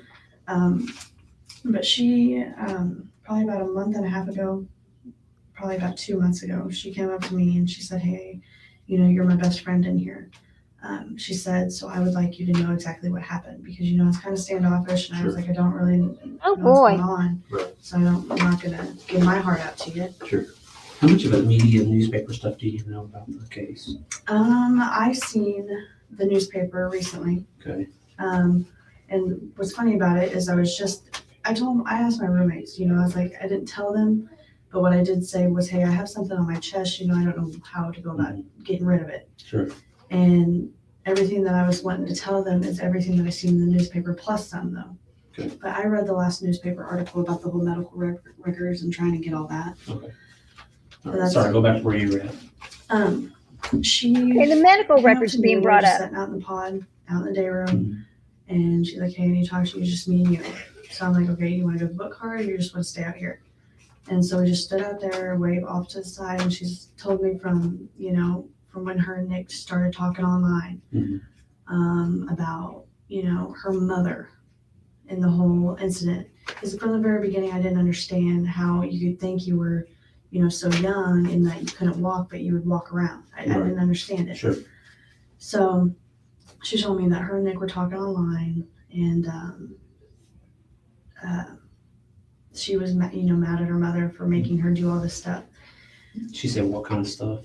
Trying to act like she, you know, was sick. Sure. And she knew she was taking these pills, but, you know, she knew she could walk, obviously. Sure. But she would act a certain way around other people. Her mom was always around her. She never had her own time. She wanted to be with this guy. And Nick had asked her, you know, or told her that he loved her so much. And she's like, well, do you love me enough to, you know, kill somebody? Okay. Did you catch that right there? He loved her so much, and so they got to talking, and she just told on Gypsy right there, do you love me enough to kill somebody? She just, good Lord, no, none of, oh, this just further tells you that this attorney went in there and made up all this shit, because they were talking about the medical records already being available. So everybody knew she could freaking walk. Everybody knew that they were lying about that. This makes me so angry. I'm glad we're listening to this one tell her story. And that's what she was telling you that she said to Nick? Yes. Okay. This is all from her mouth. Sure. And Uh-huh. she's like, well, and who? And she said, my mother. And so, you know, she told me that he had come down Mhm. from Wisconsin or, you know, whatever. Okay. And she had let him into the house.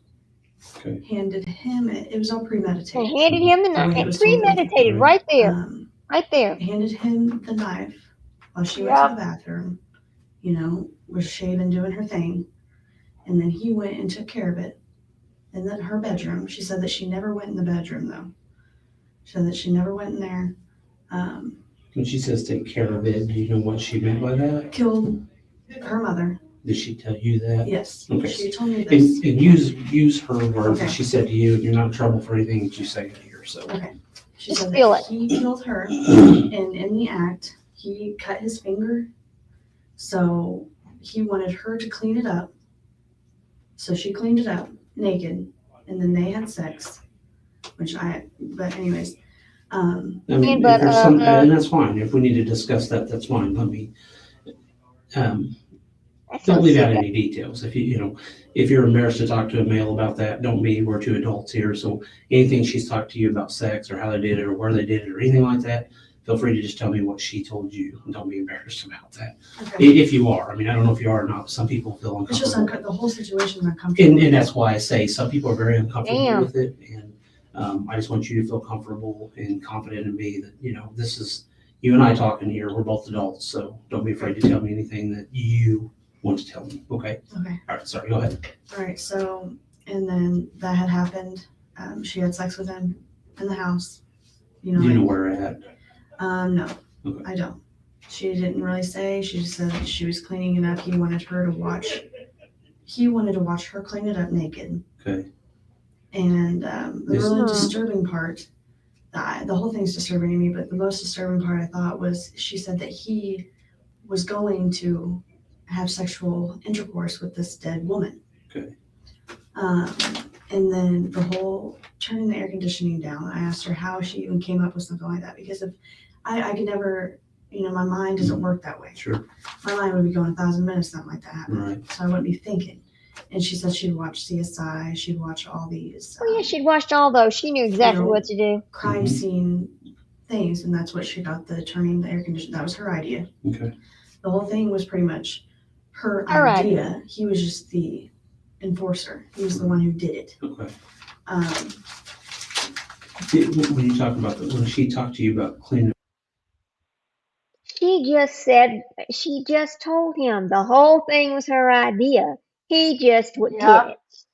Now, see, hearing all this stuff now, and finding out that, yeah, they all knew the truth the whole time. How the hell did she get a 10-year offer? How did this happen? The only thing I can think, and I know they made plea offers to Nick. I know they did.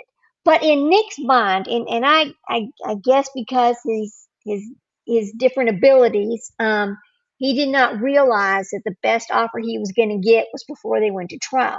I think he really did believe that if he took this all the way to trial and she testified about, all the different parts between his autism and his different abilities, that he would get off. He would be able to just walk out of there and maybe go to the mental hospital. I do believe that he thought that. I don't think he ever thought that he'd end up getting a life sentence like this. No, he didn't. It's just, I wish, and I don't think he deserves to be out, and I don't think she deserves to be out either. They should both still be in there, but he should be in a mental institute, not a damn prison. That's the way I see it. I agree 100%. And the more we listen to this stuff, and the more people actually come out and tell it, and you realize the truth has always been known, that the only people that was lying, that she always lied about it, but the cops always knew about it. So how the hell did she get this beautiful deal? I want to know. Yeah, I just don't understand. I don't understand either. I don't understand at all. anything more specific about that? She said that she never went into the bedroom to clean up that. To clean up? The mom being dead and whatever that looked like. All right. But when he cut his finger, the blood trail from the bedroom to the kitchen or from the bathroom, she cleaned this up. Okay. Is that what she told you? Yes. Okay. This is what she told me. And then there was some money, and then she said that there was money in her drawer. When she says hers, is she talking about Gypsy's drawer? Gypsy's drawer. Okay. All right. She said it was in her drawer. She say where at in the house? Just her drawer in her bedroom is what she said. Oh, that's where she's lying. That money was in her mother's room. She said that she took that. She said it was hers. She took it, not him.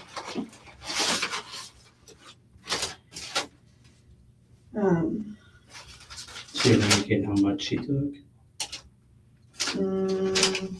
Not that I remember. That wasn't something that stuck out to me. Maybe it should have, but it didn't. She said she was on 2 Ambien, 2 Vicodin, and 2 Xanaxes during this. Well, that's a good excuse, isn't it? Yeah. She'd be out of it if she took that much That's stuff. right. Took the money out of Gypsy's drawer. She's full of shit. The money was not in Gypsy's drawer. The money was in her mother's room. Now, she might have taken the money out before Nick got there, she might have taken the money out when Nick was not there. So she already had everything. See, she pre-planned this and premeditated the whole thing. So everything she needed to walk out of that house was already in her room. She had already done the packing and all the other stuff. So, but that money was not hers. It was her mother's money. And you're right. If you took 2 Ambien, 2 Vicodin, and 2 Xanax, you're not walking around. There's no freaking way you're walking around. You're half-assed, half dead, half asleep. Good God. What kind of... Full of shit. Right. And this little girl here, I don't know why she's doing all this, but look, she's having to read notes. Why? She should be able to just remember this if this is the story she was told. I don't think she's telling the truth. Here we go. But after she cleaned the bloody mess up naked, Gypsy claimed that Nick had raped her. And when I asked her to specify, what do you mean rape? Because willing is not rape. Right. you know, and the whole thing doesn't sound like a rape to me, but I'm not, it's not my job. Sure. Damn. She turned the air conditioning. Did she specify what she meant when you asked her Rape? that? Yeah, did she specify to you? She said that she was so upset that what had just happened Mm-hmm. that she didn't want to, but she did it anyways. That's not rape to me. Okay. you That's know? what she told you, right? That's what she told me. Okay. All this is what she told me. Okay. That's how she learned about the air conditioning. She said CSI series on television. She said that she knew that she could walk. She just played the role because she didn't want her mother to be mad at her. Okay. Sorry, I'm bouncing all over the You're place. fine.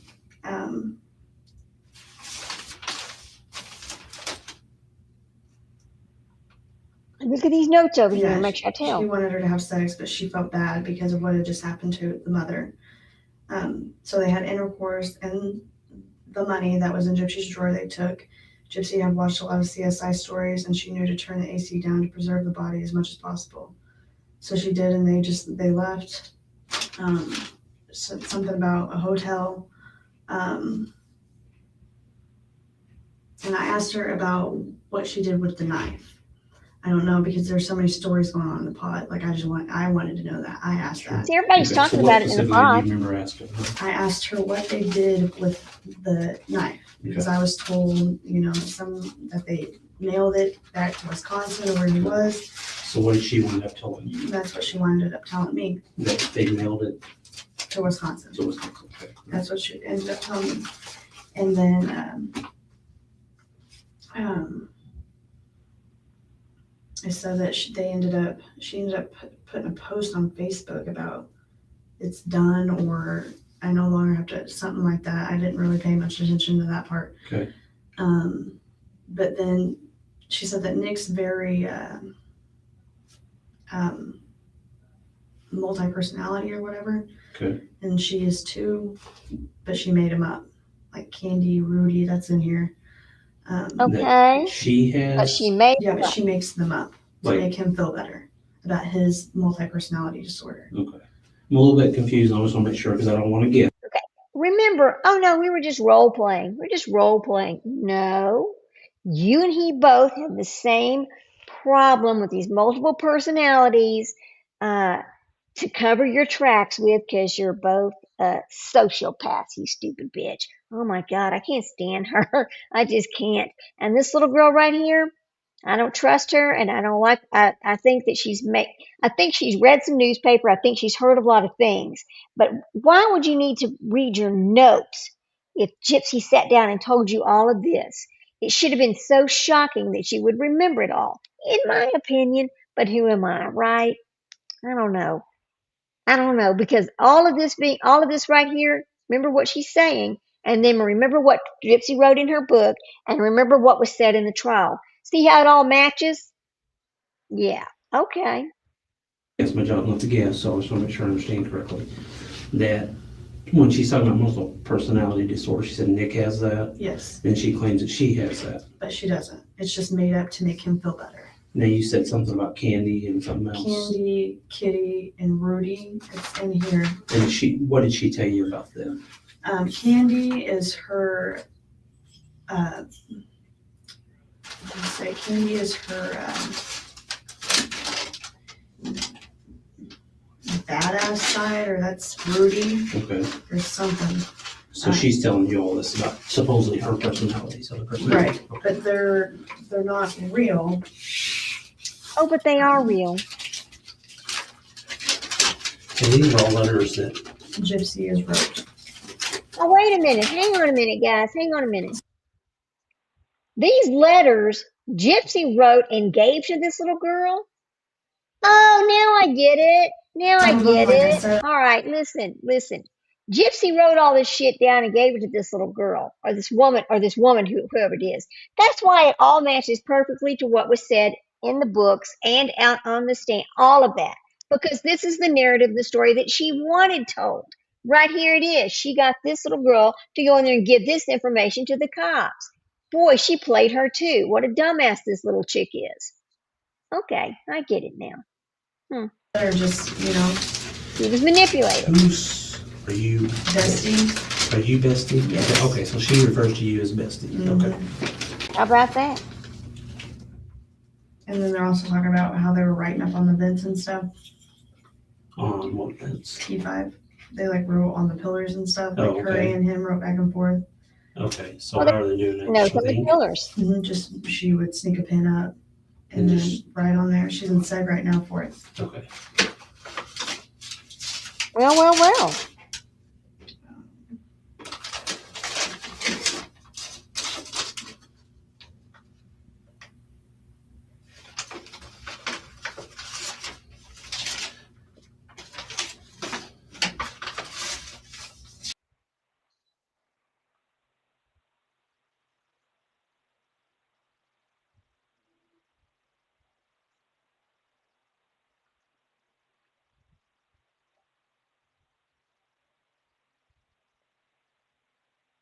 Hello, are you there?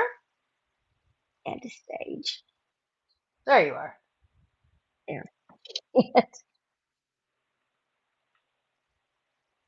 Got quiet all of a sudden.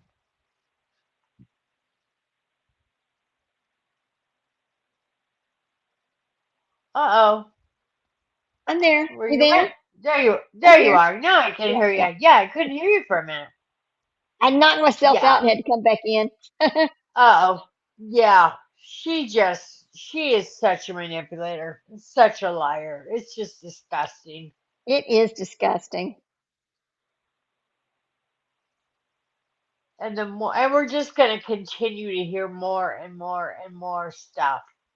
Like you said, Right. the worst thing that she did was come back out and be in the public eye. Oh, Had there she you are. not done all that, I doubt half of this stuff would have ever been released. Right. You're right. I mean, if she'd have just shut the hell up and went on home like a good little girl, but no. She had to just talk. Because here's the thing. She thinks that she is some kind of a superstar. She thinks that She she's really important. does. She She thinks that really does. she thinks that people want to know her story. Well, the problem for her is what she's not paying attention to is the fact that now that all this FOIA has been let out and the truth is out there, people all know she's lying. So that's Yes. a big issue, right? Hang on, did I mess Yep. myself up there? No, hang on a second. No, I'm still there. All right. Just making sure I'm still out there because when I kick myself out, it kind of, anyway. Yeah, we'll keep listening to this little girl. And so, but now that I understand Gypsy wrote this all down and gave it to her to manipulate her into giving it to the police so that this is the story that would be told, it makes more sense. Here we go. Yeah.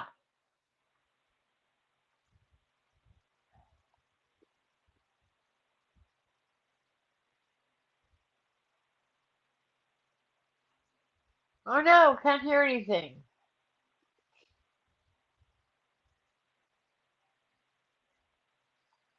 Uh-oh. What? You can't hear that? No, I Can you hear couldn't it? hear anything.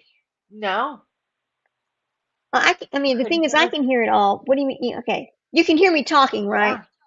Yeah. I Okay. can hear But you we go to, talking, but when you say "here we go" and you go to play something, I can't hear anything. okay, well, let me do this. I might have to, hang on. Hang on just a second. Oh, Lord. Oh, what happened?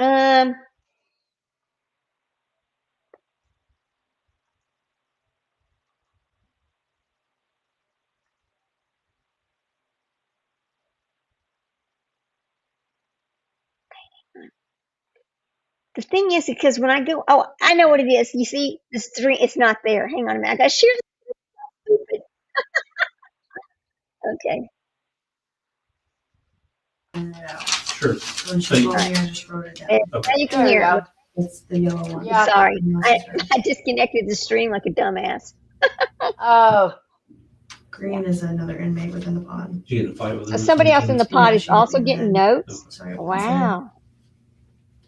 Did she start it or did you? She did. I didn't even get a hit in. So how did you wind up in SEG? You get 21 days for being in an altercation. Just for being in it, even if you're not. Mm-hmm. Looks like she got in trouble.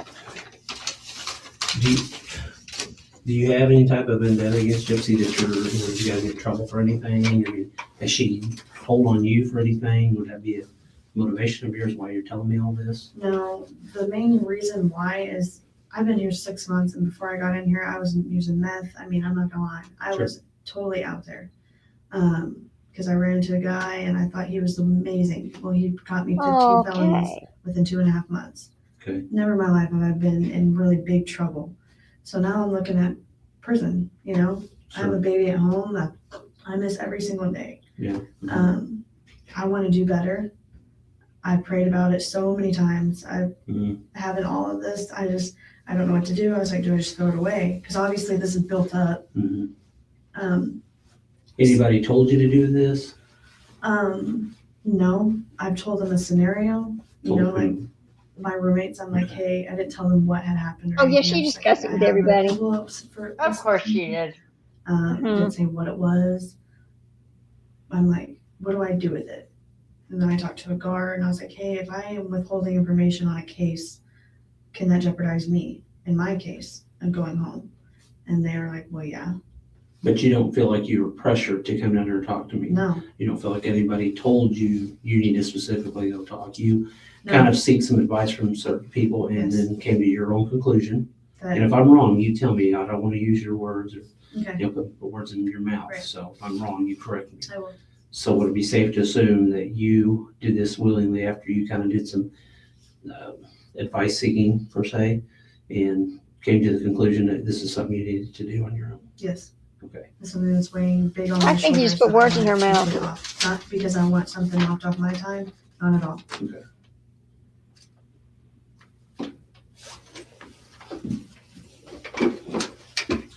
Why don't I do this, if you're okay with it, I'm gonna collect all of this stuff, all these papers that she's written to you, and I'm gonna go through them, okay? You may not get them back, you okay with that? I don't want that. Okay. Is there gonna be any issues when you go back up the stairs as to, you have an envelope kind of thick, now it's kind of thin?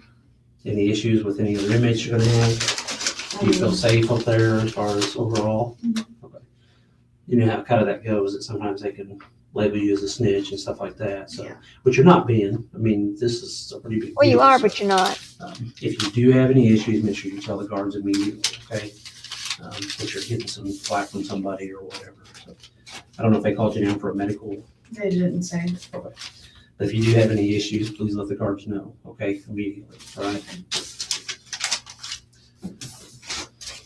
Is there anything else that you can think of that she's told you?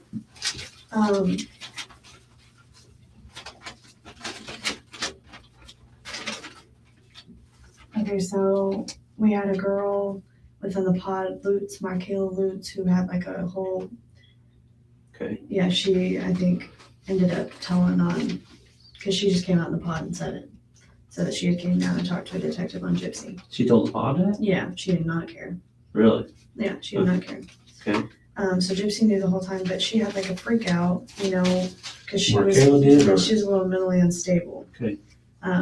So she was in her cell and she had like she was getting put back in a turtle suit and didn't want to be. Right. So she was screaming and hollering. And Gypsy was a couple cells down, and I guess she just lost it. Who lost it? Gypsy did. Okay. Like because the screaming, and so I'm guessing that sometime within all this, she heard screaming from the mother. That's just what I'm guessing, you know. And I asked her, and I was like, and that's what she said. What did you From ask the her ins- specifically? I said, what triggered you to act out? Okay. Because I guess she was yelling, and Rhonda Easton was taking care of her in the room in 222. Okay. And she was screaming and hollering after Markayla Lewis was screaming. She was crying, and Rhonda had to literally hold her tight just to get her to calm down. And Rhonda's another inmate that was up there, right? Mhm. Okay. Wow, Yeah. this is a weird story. And what exactly did Gypsy tell you guys when that happened? Well, she was in the cell, but when we came back out, she had wrote me a note or something saying Is it in here anywhere? it should be. Okay. Last night was bad. I was very upset. Rhonda had to hold me all night because of the whole Markayla thing. Just hearing a screaming woman just triggered some things for me, is exactly what she had said. Okay.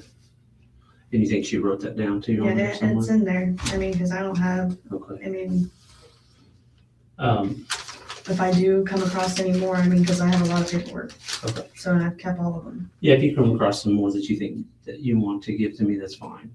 Okay, I mean, just, another inmate to request to staff and let me know. And she continues to write me too. Okay. Well, I don't know. The other paper that you have, what is that? This is another one. This is just for a different thing. Is something that you wrote down? Mhm. Okay, but it doesn't involve No. Gypsy or Nicholas, okay. No. All right, I can't tell you to do something, it's something you have to do on your own, so if there's more notes or something that you want to turn over to me, that's fine. Send me another request and I'll be happy to get them from you, okay? Let me give you a couple minutes to kind of gather your thoughts together. Think about anything that she might have said to you or anything. Just kind of let you ponder through that for just a few minutes, okay? Okay. All right, you good with that? All right. All right, I'll be right back with you, okay? And you're okay with me taking all this? Let's see. Okay. Let's see if he comes back in there. See, like there's a lot of time left right there. Let's see if he comes back in. Oh, he does. Here we go. That time to think a little bit? Yeah.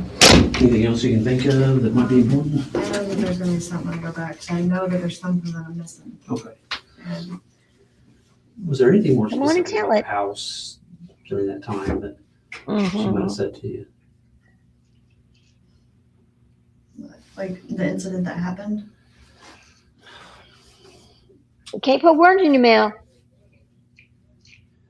I guess per se the night of the murder, per se. Mhm.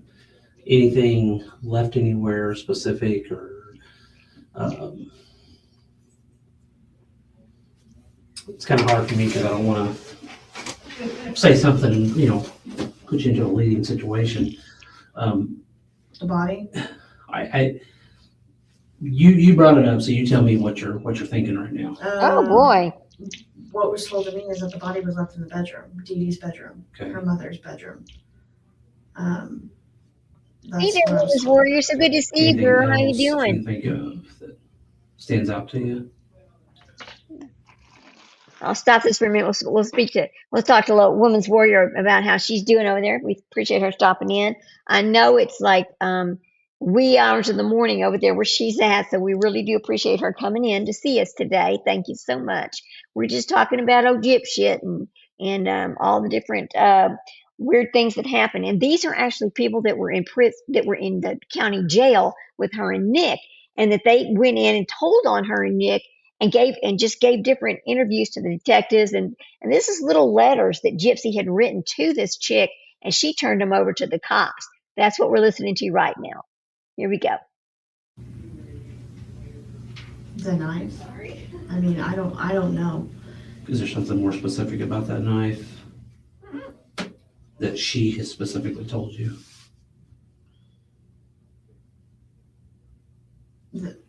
What I know about the knife is that when he came to her home, she had opened up the door. He had the knife waiting for him. He or she had the knife? She had the knife Okay. waiting for him. Handed him the knife, and he went to do it. Okay. In the bedroom, Dee Dee's bedroom, not Gypsy's, her mother's, and that he killed her there. Okay. And in the act, he cut his finger, obviously on the knife, and then she cleaned that mess up. But what I didn't understand, I asked her, I said, did you ever go in the bedroom? You know what I mean? Mm-hmm. And she said, no, she didn't go in the bedroom. Okay. She was in the bathroom. Nothing Does ever not make specific sense. about leaving something in that bedroom? Mm-mm. Okay. Anything more specific about the knife that you can think of? Not really. Okay. Anything about the blood or what she cleaned up? Anything specific more about that? She She said was she did bleeding clean her. it up. And correct me if I'm wrong, Not the bedroom not the bedroom. incident, Okay, but his finger, his finger. from where he had cut his finger. Okay. Did they say where they cleaned that up at? The kitchen, it was like a trail from the bedroom Okay. to like where, I don't know how their house was, Right. but just out of the bedroom. She said she never went into the bedroom. Okay. Is what she had said. See, why does she have to Was say this that? about Because the I think she money did. that she had? Mm-hmm. And She said it was hers and her mom's, okay, but she say how she gained that money, or she just said that it was in her drawer. in her drawer? So I mean, In her drawer, where? she didn't tell me. She just told me it was in her drawer. Oh, 4:05 a.m. Did she clarify it was Gypsy's drawer? Did she say something different, or She just said her drawer. her drawer? Okay. So, and you, again, if you tell me if I'm wrong, she says her drawer. When she's talking to you, she says, in my drawer. Is that correct? Or What does that mean, right? So that's what led you to believe that it was in Gypsy's drawer? Right. Okay. All right. I'm just trying to make sure I get all that straight and make sure we're all both kind of understanding each other here. So, I know there's more. okay. I don't know why. I just can't think of a Sure. lot to Yeah. get out, and I knew this would happen. When I Well, come down. that happens. Yeah. It does. I mean, and you've wrote some stuff down, so I'll read that and see if there's anything in there too. So, let me give you about one more minute, just kind of think and process everything, and then I'll be right back in with you, okay? All right. Let's see. So, Woman's Warrior, it's 4:05 a.m. She's just listening while she's in the bed, just kind of chilling in the bushes over there. We're doing okay. Good to see you in. 4:05 is kind of early. Are you just having a hard time sleeping, Woman's Warrior? I know sometimes that happens, we get a lot on our minds. I'm still serious if you ever want to, come do what we talked about as far as, maybe just talk about some things with abuse and women and when they're trying to get out of that situation. We still want to talk about that if you want to. No pressure. You just let us know. I know you have a lot on your plate. But anyway, we just wanted to stop and say hello and acknowledge that it's 4:05 in the morning where you're at and you're listening to us. We really do appreciate that. Let's speed on past this and see if this guy comes. Let's see if he has anything. If he comes back in here and says anything to her. There he is. He comes back. What's he got to say? Something that I kind of thought about earlier, you were talking about when he came into the house, she had getting gloves and the knife. Mm. Did she ever say where that came from or anything like that? I mean, I'm guessing it was just like I don't know. She never said, so I can't just guess. all right. And then at the beginning of our conversation, you said you were talking and she said that her and Nick had met online. Mm-hmm. Is that correct? Mm-hmm. Okay. And her mother didn't approve. Okay. She lied to her about that too, because her mother did approve it first. Taking care of her mom. Mm-hmm. He said that he loved her so much and he would do anything in the world for her. They were in some kind of like cult thing, where he's like a dominant thing and she's to obey him. Okay. But she didn't. It was just some weird thing. I don't know. She says I don't dress up as little animals, and she was very competent. Mm-hmm. From the story she's told me, she's competent. She knows what she's doing. Okay. And she would wear all these little sexy outfits and not something a young teenager, Mm-hmm.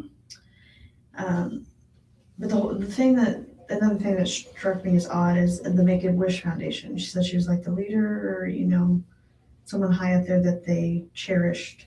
Mm-hmm. But then when they found out that she didn't have, this cancer, Right. that they didn't like her no more. Okay. That's something she struggled with when she first got here. Okay. Was the hatred she had from all of the people around the community.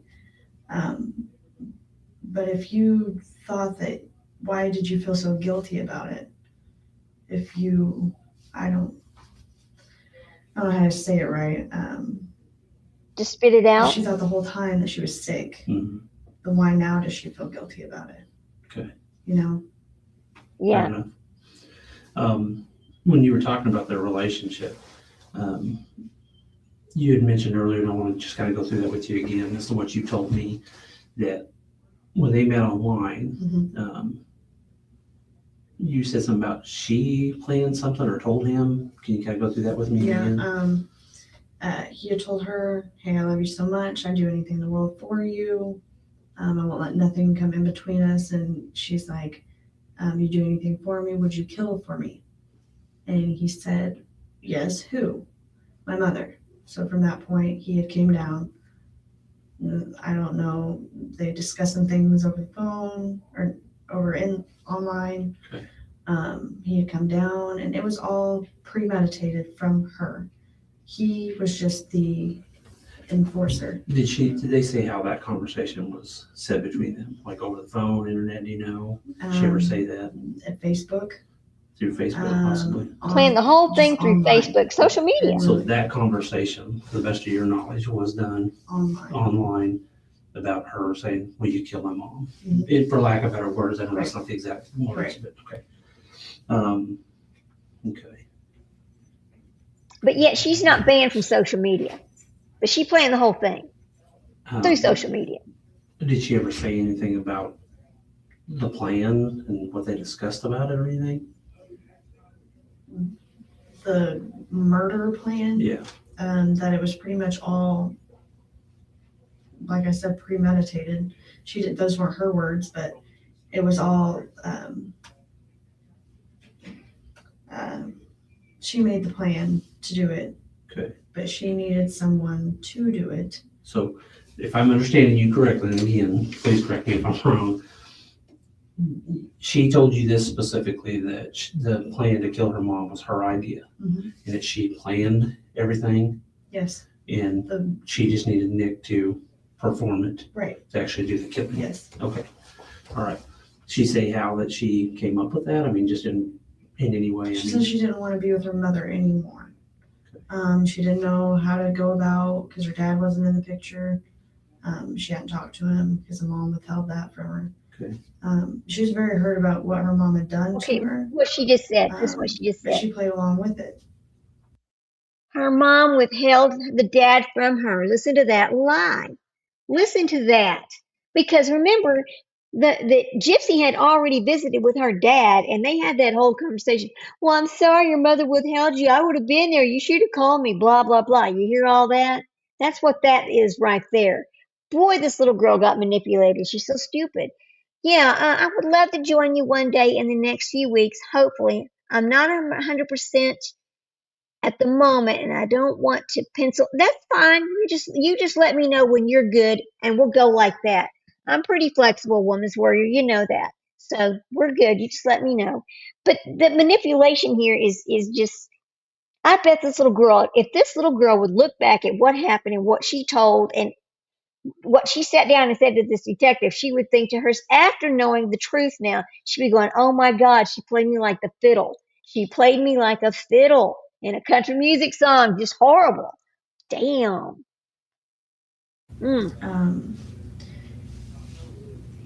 Okay, so Gypsy was mad at her mom. She wanted her mother out of the picture, and if that meant having her killed, and Nick just happened to be the one who was more, he didn't care to do it. Okay. So that was easier than going to authorities about what her mother was doing to her. Okay. So that's the route that they took. And how do you know that? Because that's what she told me. Okay, all right. She ever, and earlier you said she watched some CSI shows. Right. And she got some ideas, From like the air turning down the conditioning. temperature and stuff. Right. Did she say anything about how she got any ideas or anything To to, clean up the blood. or anything there of was, that nature? Now, I'll be honest, I don't remember exactly what she told me that she cleaned it up with. I Okay. remember she told me a specific thing. I don't know why I did not remember that. It'll That's come to all me later. Okay. But that is the other thing that she got off the CSI, because I was like, how would you know to even, As to what she used to clean up the blood? right. Okay. Because she got that and to turn the air conditioning unit down Okay. to preserve it for as long as it could. She gave you an indication that, was this something that she just came up with her own or researched or something different? Or, I mean, how did she know what to do or how to do it? I mean, I guess, did she ever say anything to you about that? With turning the air conditioning down? Besides that, the whole thing, I mean, was this just something in her head that she thought of or something different or? I mean, that she didn't say. She just said that she wanted her mother out of the picture. And when she met this guy, he was okay to do it for her. So that's what ended up happening instead of going the other route by turning it to authorities. Okay. All right. Okay. Anything else you can think of? I don't think at this moment. Okay. All right. Let me get you back over there, back up to your floor. If you feel like you need to contact me again about something, then obviously you know how to get in touch with me. I'm not telling you that that's what you have to do. Let's see. And this Discussing is some okay. stuff with you guys. Okay, and that's what I asked, remember asking you earlier if you asked anybody about this? Yeah, my attorney. Okay, so now you're telling me you asked your attorney about this? Yes, I asked my attorney, sorry. I asked my attorney about this and he had mentioned that I didn't tell him about the case at all. I just said, hey, I have some information. And he said, if we're Oh, going here to she go ahead and goes take trying that to get her route deal, where, I guess. you want to go ahead and tell it what you know, Mhm. I'll probably have to get off your case because that's Nick's public defender. That you talked to? That's my public defender. The same one as Nick's? Yeah. Okay. So he'll basically have to get off of your case Right. because of that, okay. Yeah, what is your specific question about that? How does everything work? Like, I don't know. Like, do I just act like this never happened or will it be shown in her motion of discovery that I said something? You obviously, by your willingness to come and talk to me, obviously I'll do a report on this and your name's gonna be mentioned, obviously, with anybody that I've ever talked to about anything, you know, that's just part of it. It may or may not, I don't know. I'm not that side of the building and court's over there, but I can tell you that it's a possibility you might get called to testify, you know, so bear that in mind, okay? Mhm. And as far as your public defender, talk with him and see what he wants you to do. Is he still on your case, the same guy? See what he wants you to do and what he recommends you do from this point. Because I'm not able to tell you that because I can't give you that legal advice on it, okay? But I can tell you the process would be that they may say, hey, you know, we're gonna subpoena you to testify as to what you said, you know. And if you feel like you're doing the right thing, then it's the right thing. Right. So, and you just need to talk with your public defender and see what he wants to do from this point. Okay. Okay. Does that answer your question the best that I can? Mhm. Okay. All right. Give me just one minute. Okay. Boy. Let's see if he says if he comes back in there.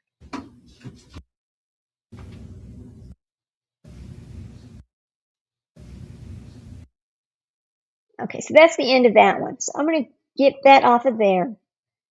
Come back over here to our StreamYard, and we're going to talk for a few minutes, and then we'll go ahead and get up off of here. We've been on here for a little bit over 2 hours. But is that how many times all of these people? Gypsy said she planned it, but he did it. Gypsy said she planned it. Gypsy wanted to get rid of her mother. Gypsy just wanted to get rid of her mother. How many more ways could they have said that Gypsy planned the whole thing? See, I mean, they've known from day one. Everybody, I still don't understand how she only got 10 years. Knowing what we know now and seeing what we see now from the FOIAs with the people, everybody telling them, Gypsy told me it was her idea. Gypsy wrote it down, it was her idea. Nick, it was her idea. It's all over the emails, it's everywhere. It makes no sense how she only got 10 years and how they use this garbage Munchausen bullshit that was never mentioned. Ever. It makes no sense. What do you think, Sprinkle? I totally agree. I don't understand. I don't know how they manipulated that deal. It just doesn't make sense. Even if you throw the Munchausen into the mix, that Mm-hmm. still doesn't equate to 10 years. No. I mean, Because she was the mastermind. Period. every way from Sunday, they have told them every way they possibly could that she masterminded the whole thing. I And mean, had it's she not amazing. masterminded, had she not done what she did, Dee Dee would still be alive. That's Period. correct. That's right. Nick is Period. not a killer, and no, Nick never threatened to kill Gypsy. I don't believe that at all. None. I think that's just a bunch of bullshit that the other guy had said when he was talking to him because he needed some reason to. I don't know. Now Nick might have made some statement. Nick's a weird bird. We all know that. He said a few things that are out there. We've seen how we know he's not normal, right? Well, because he's not. He's mentally ill. But she's not normal either. And her sitting over there saying, oh, and her sitting over there telling that girl, well, I just made up these personalities. I don't really have these personalities. I mean, well, honey, when you're in the videos and you're going back and forth with Nick, they look super real to me. What do you think, Sprinkle? Her personalities. Oh yeah. Yeah. Those are not just some kind of made up psychotic break personalities. No, I've seen people that have multiple personalities, and that's not even close to what Gypsy did. Those were all just fabricated people to tell, just to play with Nick. That was it. You think it was all to That play was with it. Nick?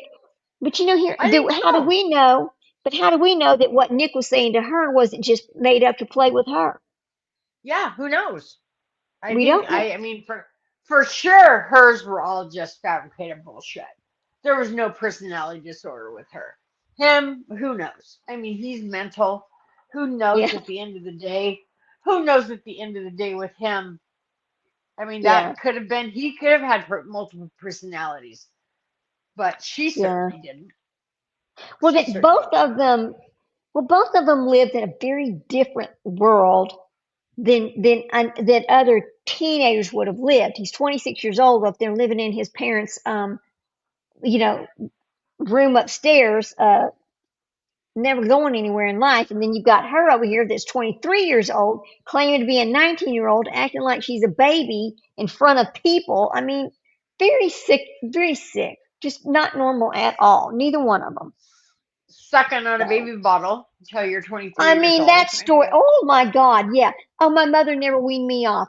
Oh, yeah. bullshit. What kind of And garbage she, is that? and she Mm, had her favorite nipples that she liked to use on the bottles. I mean, it's all just ridiculous. It's just stupid. good God. And I then, wonder how long she's gonna let her daughter use a bottle. yeah, I'm scared to death How for long her you? daughter. Yeah, how long you gonna let Aurora be on the bottle? Till she's a teenager? I mean, I come don't on. know. Well, hopefully other people will intervene on that. I think that Yeah, um I think that the baby bottles. Okay, so we know that Gypsy has that thing that in the roof of her mouth. That the roof of her mouth is called a um. It's like not the normal shape. It's higher. It's a higher dome. I guess is the word I want to use. And I don't yeah, know if like it was easier for her to swallow, and that's why she was using the baby bottle because of the shape of her mouth and the fact that she choked a lot. I don't know if the bottle helped her swallow easier, and maybe that was part of the situation. How it started, I don't know, but yeah. I Who just, knows? we will never know the truth on any of that. But anyway, well, that we will get off of here. Just wanted to share a little bit about Gyp shit and her garbage, and let y'all listen to some more of the lies that come out from the Foyas. Thank you to Into the Weeds, Ashley Baby, Hurricane Hunter, which has a new it's something weather. Oh, I can't remember her new channel now. I dropped her channel the other day. Let me see if I can pull it up, and we'll go ahead and drop it again today. It's not Hurricane Hunter anymore. It's something else. Oh, what is it? Hang on, I'll come across it. Um, mm, just a minute. I think it's over here. Oh God, I don't want to spend a lot of time looking, but anyway, I will draw. Oh, it's called Stormy Weather 46. So her new channel is go to Stormy Weather 46, which used to be Hurricane Hunter, but she had a lot of problems with YouTube trying to always accuse her of reusing content, which she was not. But anyway, y'all go check her out and go sub up to her. There's other channels that do like missing people and things like that. If you want to know about Devil and Tate, you're going to need to go over to uh, damn it. Lady Freedom, because she's the one that covers him a lot. Sebastian, we know everybody's covering him. A lot of things are coming out about that right now. Then there's the Jack and Lily case. A lot of things about Jack and Lily. Now, and Nancy Guthrie, that's another one. Now, let's talk. Wait a minute. I want to stop and talk about Jack and Lily for just a second. Bless their little hearts. Now, we all know that he was arrested as SA charges, that kind of thing. They did not release the name of the person who filed the charges, but I'm pretty sure that we know it was Malaya because she had talked about that once before. Now, we also know, and I'm going to pull this up right now. Let me go over here to, I'm going to pull it up over here. Hang on just a second. Because I'm going to put it right from the RCMP, okay? We're going to discuss it right from the RCMP, not what somebody else has said, but the actual RCMP and what they have to say about it right now. So let me pull up this case. Jack and Lily. Because I'm not going to do the he said, she said thing. Okay, Jack and Lily Sullivan. Okay, let's see. You got to spell the last name right, honey, to be able to pull up where they're at with it. Okay. Sullivan case.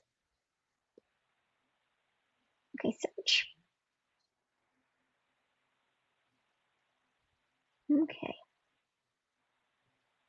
Okay, specific case records, unsolved cases. All right, we go back over here and get them. Because I want to, if I'm going to bring information, I'm going to bring information that is facts from the police department or from the, RCMP, whoever. I don't want to say, well, I saw on so-and-so's channel that this was happening or that was happening, because those are not facts. Those are just speculations. And it's based on things that somebody else told somebody else because they supposedly know them, or I don't know. Anyway, so let's go over here to the RCMP's information on Jack and Lily. Okay, that's Newsweek. I want to go to RCMP. Here we go. Just give me a second, guys. Videos RCMP. Nope, I don't want anything from them. No, I don't want anything off of YouTube. I want just search them. Okay, hang on a second. I'm going to go over here to the actual website.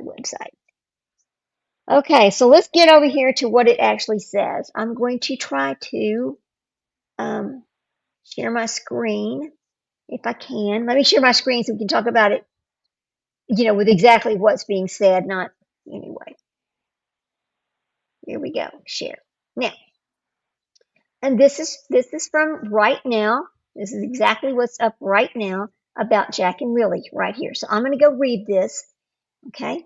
So Jack and Lily Sullivan are 5 and 6. They were reported missing in May of 2025 in rural Nova Scotia, and the RCMP continues to actively investigate their disappearance using witness interviews, court documents, and advanced investigative techniques without identifying any suspects as of now.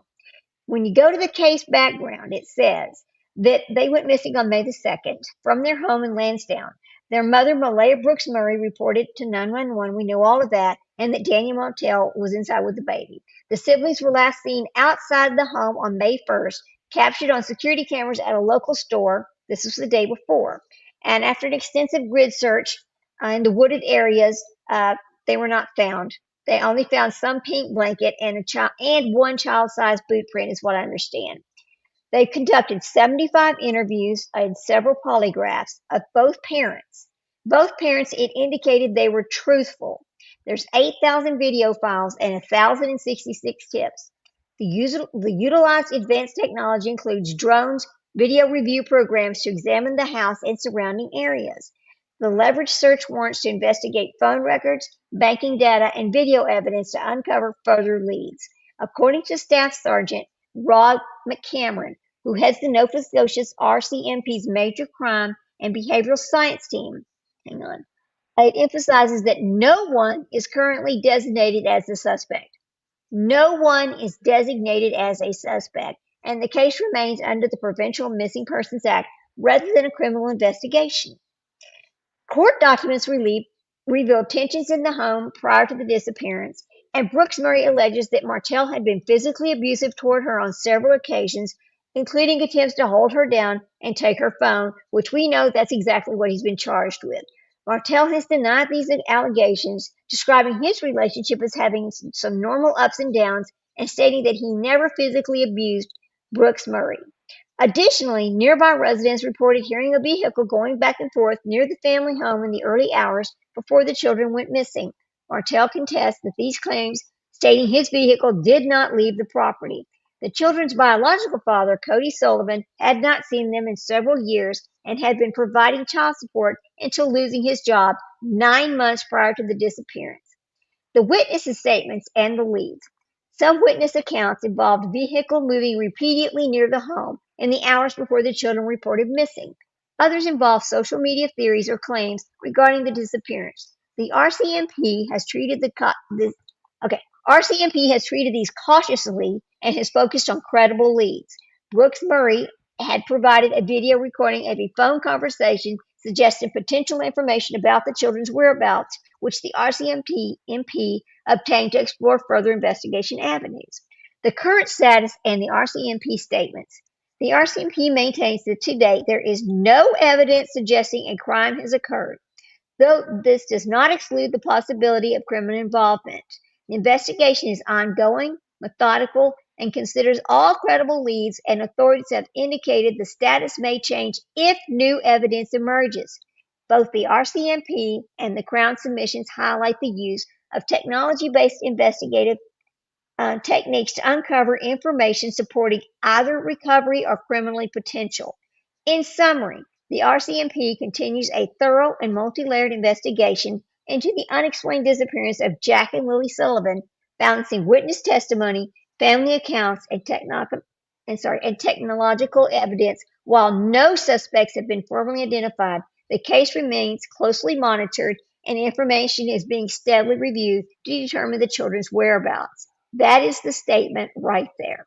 So, with that statement, that is all there is. There is no,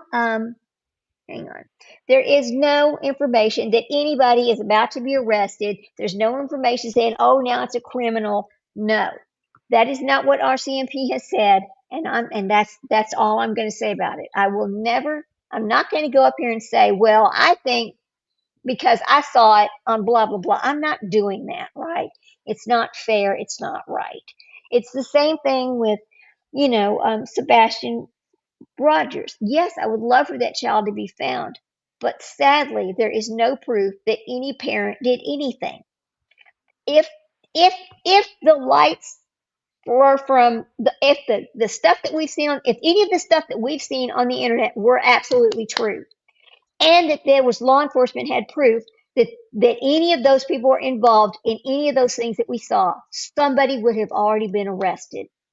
I'm sorry, but I'm not going to sit here and agree with anybody.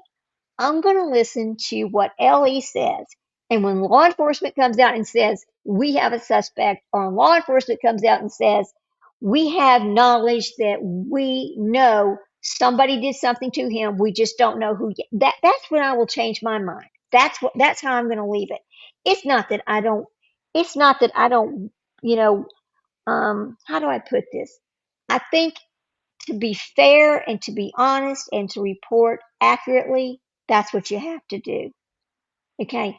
You can't sit here and say, well, I saw this and that made more sense to me, so 100% I believe. No, I'm not doing that. Okay? And here's another thing, and people are going to get upset with me. They always do. But there is no way in hell that a whole town, the whole little town of Hendersonville, can be guilty of hiding the truth about what happened to this child and covering for any family members. That is simply not true. This conspiracy theory that's going around, you can believe whatever you want to believe, but in my opinion, there's no way that can be true. Nobody is going to, and I'm sorry, I'm going to get on my tangent for just a minute here. Nobody is going to put their livelihood and their life in jeopardy, because if they are found to be withholding or hiding or covering up something like this, they will go to jail right along with the rest of them, and they will lose their careers and everything they've worked for. So no, I'm not going to sit here and agree with any of that. I'm not going to. Okay? I'm not going to. And as far as at night is concerned, at night started out to be just keeping his name out there. I don't know how and when things got so skewed to the left or whatever that turned into all this other BS. But nothing that they have said is true or reliable either. Okay? It's just not. The White House is not involved. There's so many things that have been put out there on the internet that made this case look just turned into kind of a circus and has done nothing to help find this baby.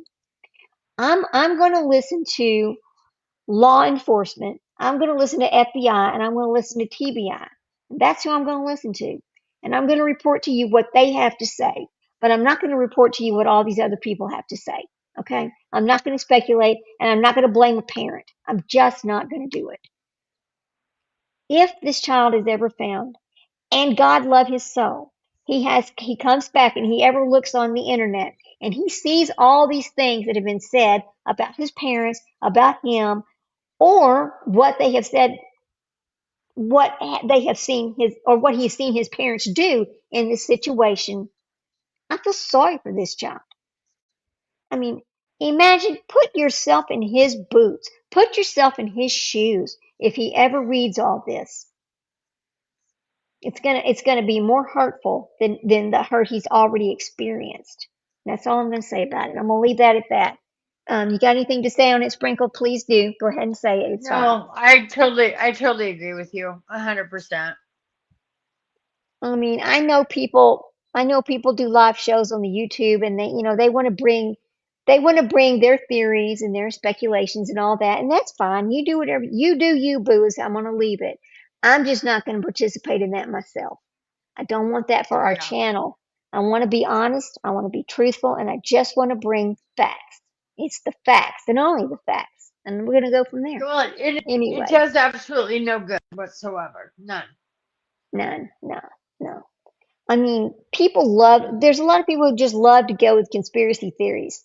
But when you take a conspiracy theory so far that now you've included the entire town and the federal government, don't you think that's a Well, little bit and I think in much? many cases it can truly devastate a case. It really can. I agree. I think it messes it up. Let's say that let's just put a hypothetical. There's somebody out there that knows something, but they are so afraid to say anything because of all the things that's been put out there already that they fear for themselves. Because, well, now if that somebody has scared them with all this conspiracy garbage and they're afraid to speak. You've just hurt the case. You just ruined the opportunity for this baby to be found. Yeah. I mean, and it can happen so easily. It can. I mean, there's not one person over there that's in this situation. There's not one person that's a saint. There's not one person that's better than the other. I'm not going to say that. And every parent has made their own mistakes. We know that. Not every parent is perfect. There's no way to be a perfect parent. There's no book that tells you how to raise children. You know, we just have to go by trial and error and hope that we do the right thing by our children and hope that our children grow up to be responsible, mature adults who can learn to live life and raise their own families and be a productive citizen in this world. That's what we can do. But I don't know. You just sit back and you watch it and you listen and you watch and you watch and you watch and you're going, people, don't you realize what you're saying? Do you not understand or do you not see how ridiculous you sound? They don't care. In their mind, keeping his name out there, it doesn't matter what they say, his name is out there. You really just can't look at it that way. At one point, and I've changed my mind many times because at one point I thought, well, they're keeping his name out there, it must be okay. But it's not okay. When you've gotten to the point where you've made a circus and created such a conspiracy, oh God, I'm not going to talk about it anymore. I just had to get that out there tonight because it's been 2 years now, and this poor baby has still not been found. There's no leads. There's been no leads. Nothing. Just like Summer Wells, there's been nothing. There's been nothing come in to tell anybody where this child is, where he could be, and we have no way of knowing how he left that house. I will say that I do believe law enforcement has evidence. But they don't need to tell us what that evidence is. When they have the evidence they need, they will do what they need to do. But we still need to look for him. We still need people to be looking for these babies. We still need these flyers to be passed out. We still need people to care about these cases. That's what I'm going to say about it. And I just never thought we'd be here 2 years later and that child's still nothing. Just like I Summer know. It's Wells. heartbreaking. It's heartbreaking. It is heartbreaking. And Jack and Lily. And look at the 84-year-old woman, Miss Guthrie. That one too. It's terrible. Summer's well. Listen, um, that's a cute name. Who dat 88Q. Summer Wells case pisses me off, and Candace and Don are okay. Well, I understand that that's how you feel about it, and that's fine. If you do you, if that's how you feel about it, that's fine. And in that case does piss me off because I think that just like any case, I think that some opportunities were missed when these cases first happened to gather real evidence. Then once that window was missed, they weren't able to go back and get that evidence. It was then gone. And I think there were some mistakes made in both cases. But again, I'm not a law enforcement officer and I don't know how to do their job. So all I can do is just maybe try to remind people that these children are still missing. Please do what you can, but just tell the facts. That's all I'm going to say about that. Thank you for coming by. We appreciate you spending your time with us. We just wanted to talk about Gypsy Rose Blanchard because what we're saying about Gypsy Rose Blanchard is absolutely the facts. We have the FOIAs to prove that what we're saying is the fact, that the person who lied is her. She lied. Anyway, thank you guys. You all have a wonderful evening. I'm going to call it a day, get myself ready to go night. Yeah, he spent 23 years in law enforcement. Oh, really? Let's talk to who dat. So you spent 23 years in law enforcement and security in Las Vegas. Oh, I bet that was a tough job. Las Vegas is a tough, tough crowd. Lots and lots of violence there. I guess when you mix gambling with drinking and addictions, a lot of things get really hard, right? Oh, thank you. She's a she. Oh, good, good. Would you like for us to drop a link so you can come up and talk to us? I'll be happy to let you do that. It was a trip, I bet. Listen, I love to go to Las Vegas, but sometimes when we would go to Las Vegas, I would be afraid to go out at night. I'd be like, no, no, let's just stay in our little hotel during the day. I wouldn't want to go out at night. Okay, so we're going to drop the link. And if you would like to come up and talk to us about your time in law enforcement, there it is. You're more than welcome to come on in. So just let us know if you want to come up and talk and tell us what you think. Oh, you're already in bed? Okay, well, another time. Come back another time and we will do a call-in show and just let people call in. Sound good? We'd love to have you call in and talk to us would we have an earlier show if that would be okay? That'd be wonderful. So, but thank you for coming in and listening. We really do appreciate it. I love seeing new names in our chat. This is our first time to actually go, my friend and I, to go live on Kick, Twitch, and YouTube all at the same time. So thank you for coming in. We always appreciate it. We're going to call it a day. Take us out. Take us out of here, Sprinkle, with our famous last words. And don't forget to hug your babies. That's right. I always say life is short and our time with our babies is even shorter. Because, the hardest lesson I've learned is how to be an empty nester. I know Yeah. that sounds crazy. But, oh, thank you. I'm so glad you did. I've subbed up. I know that Sandy Murphy and Ted Bibbins. Okay, cool, cool. We need her to come up one day when it's earlier to talk about some of these cases and some criminal things and just things like that. So we're gonna call it a day. Thank you guys. I always appreciate seeing you. Go hug your babies. Have a good evening. Be careful out there and take care of yourselves. Bye, friends. Bye, everyone. Thanks for coming in. Oh, Kick and Twitch is just another streaming. Yeah. Here you go.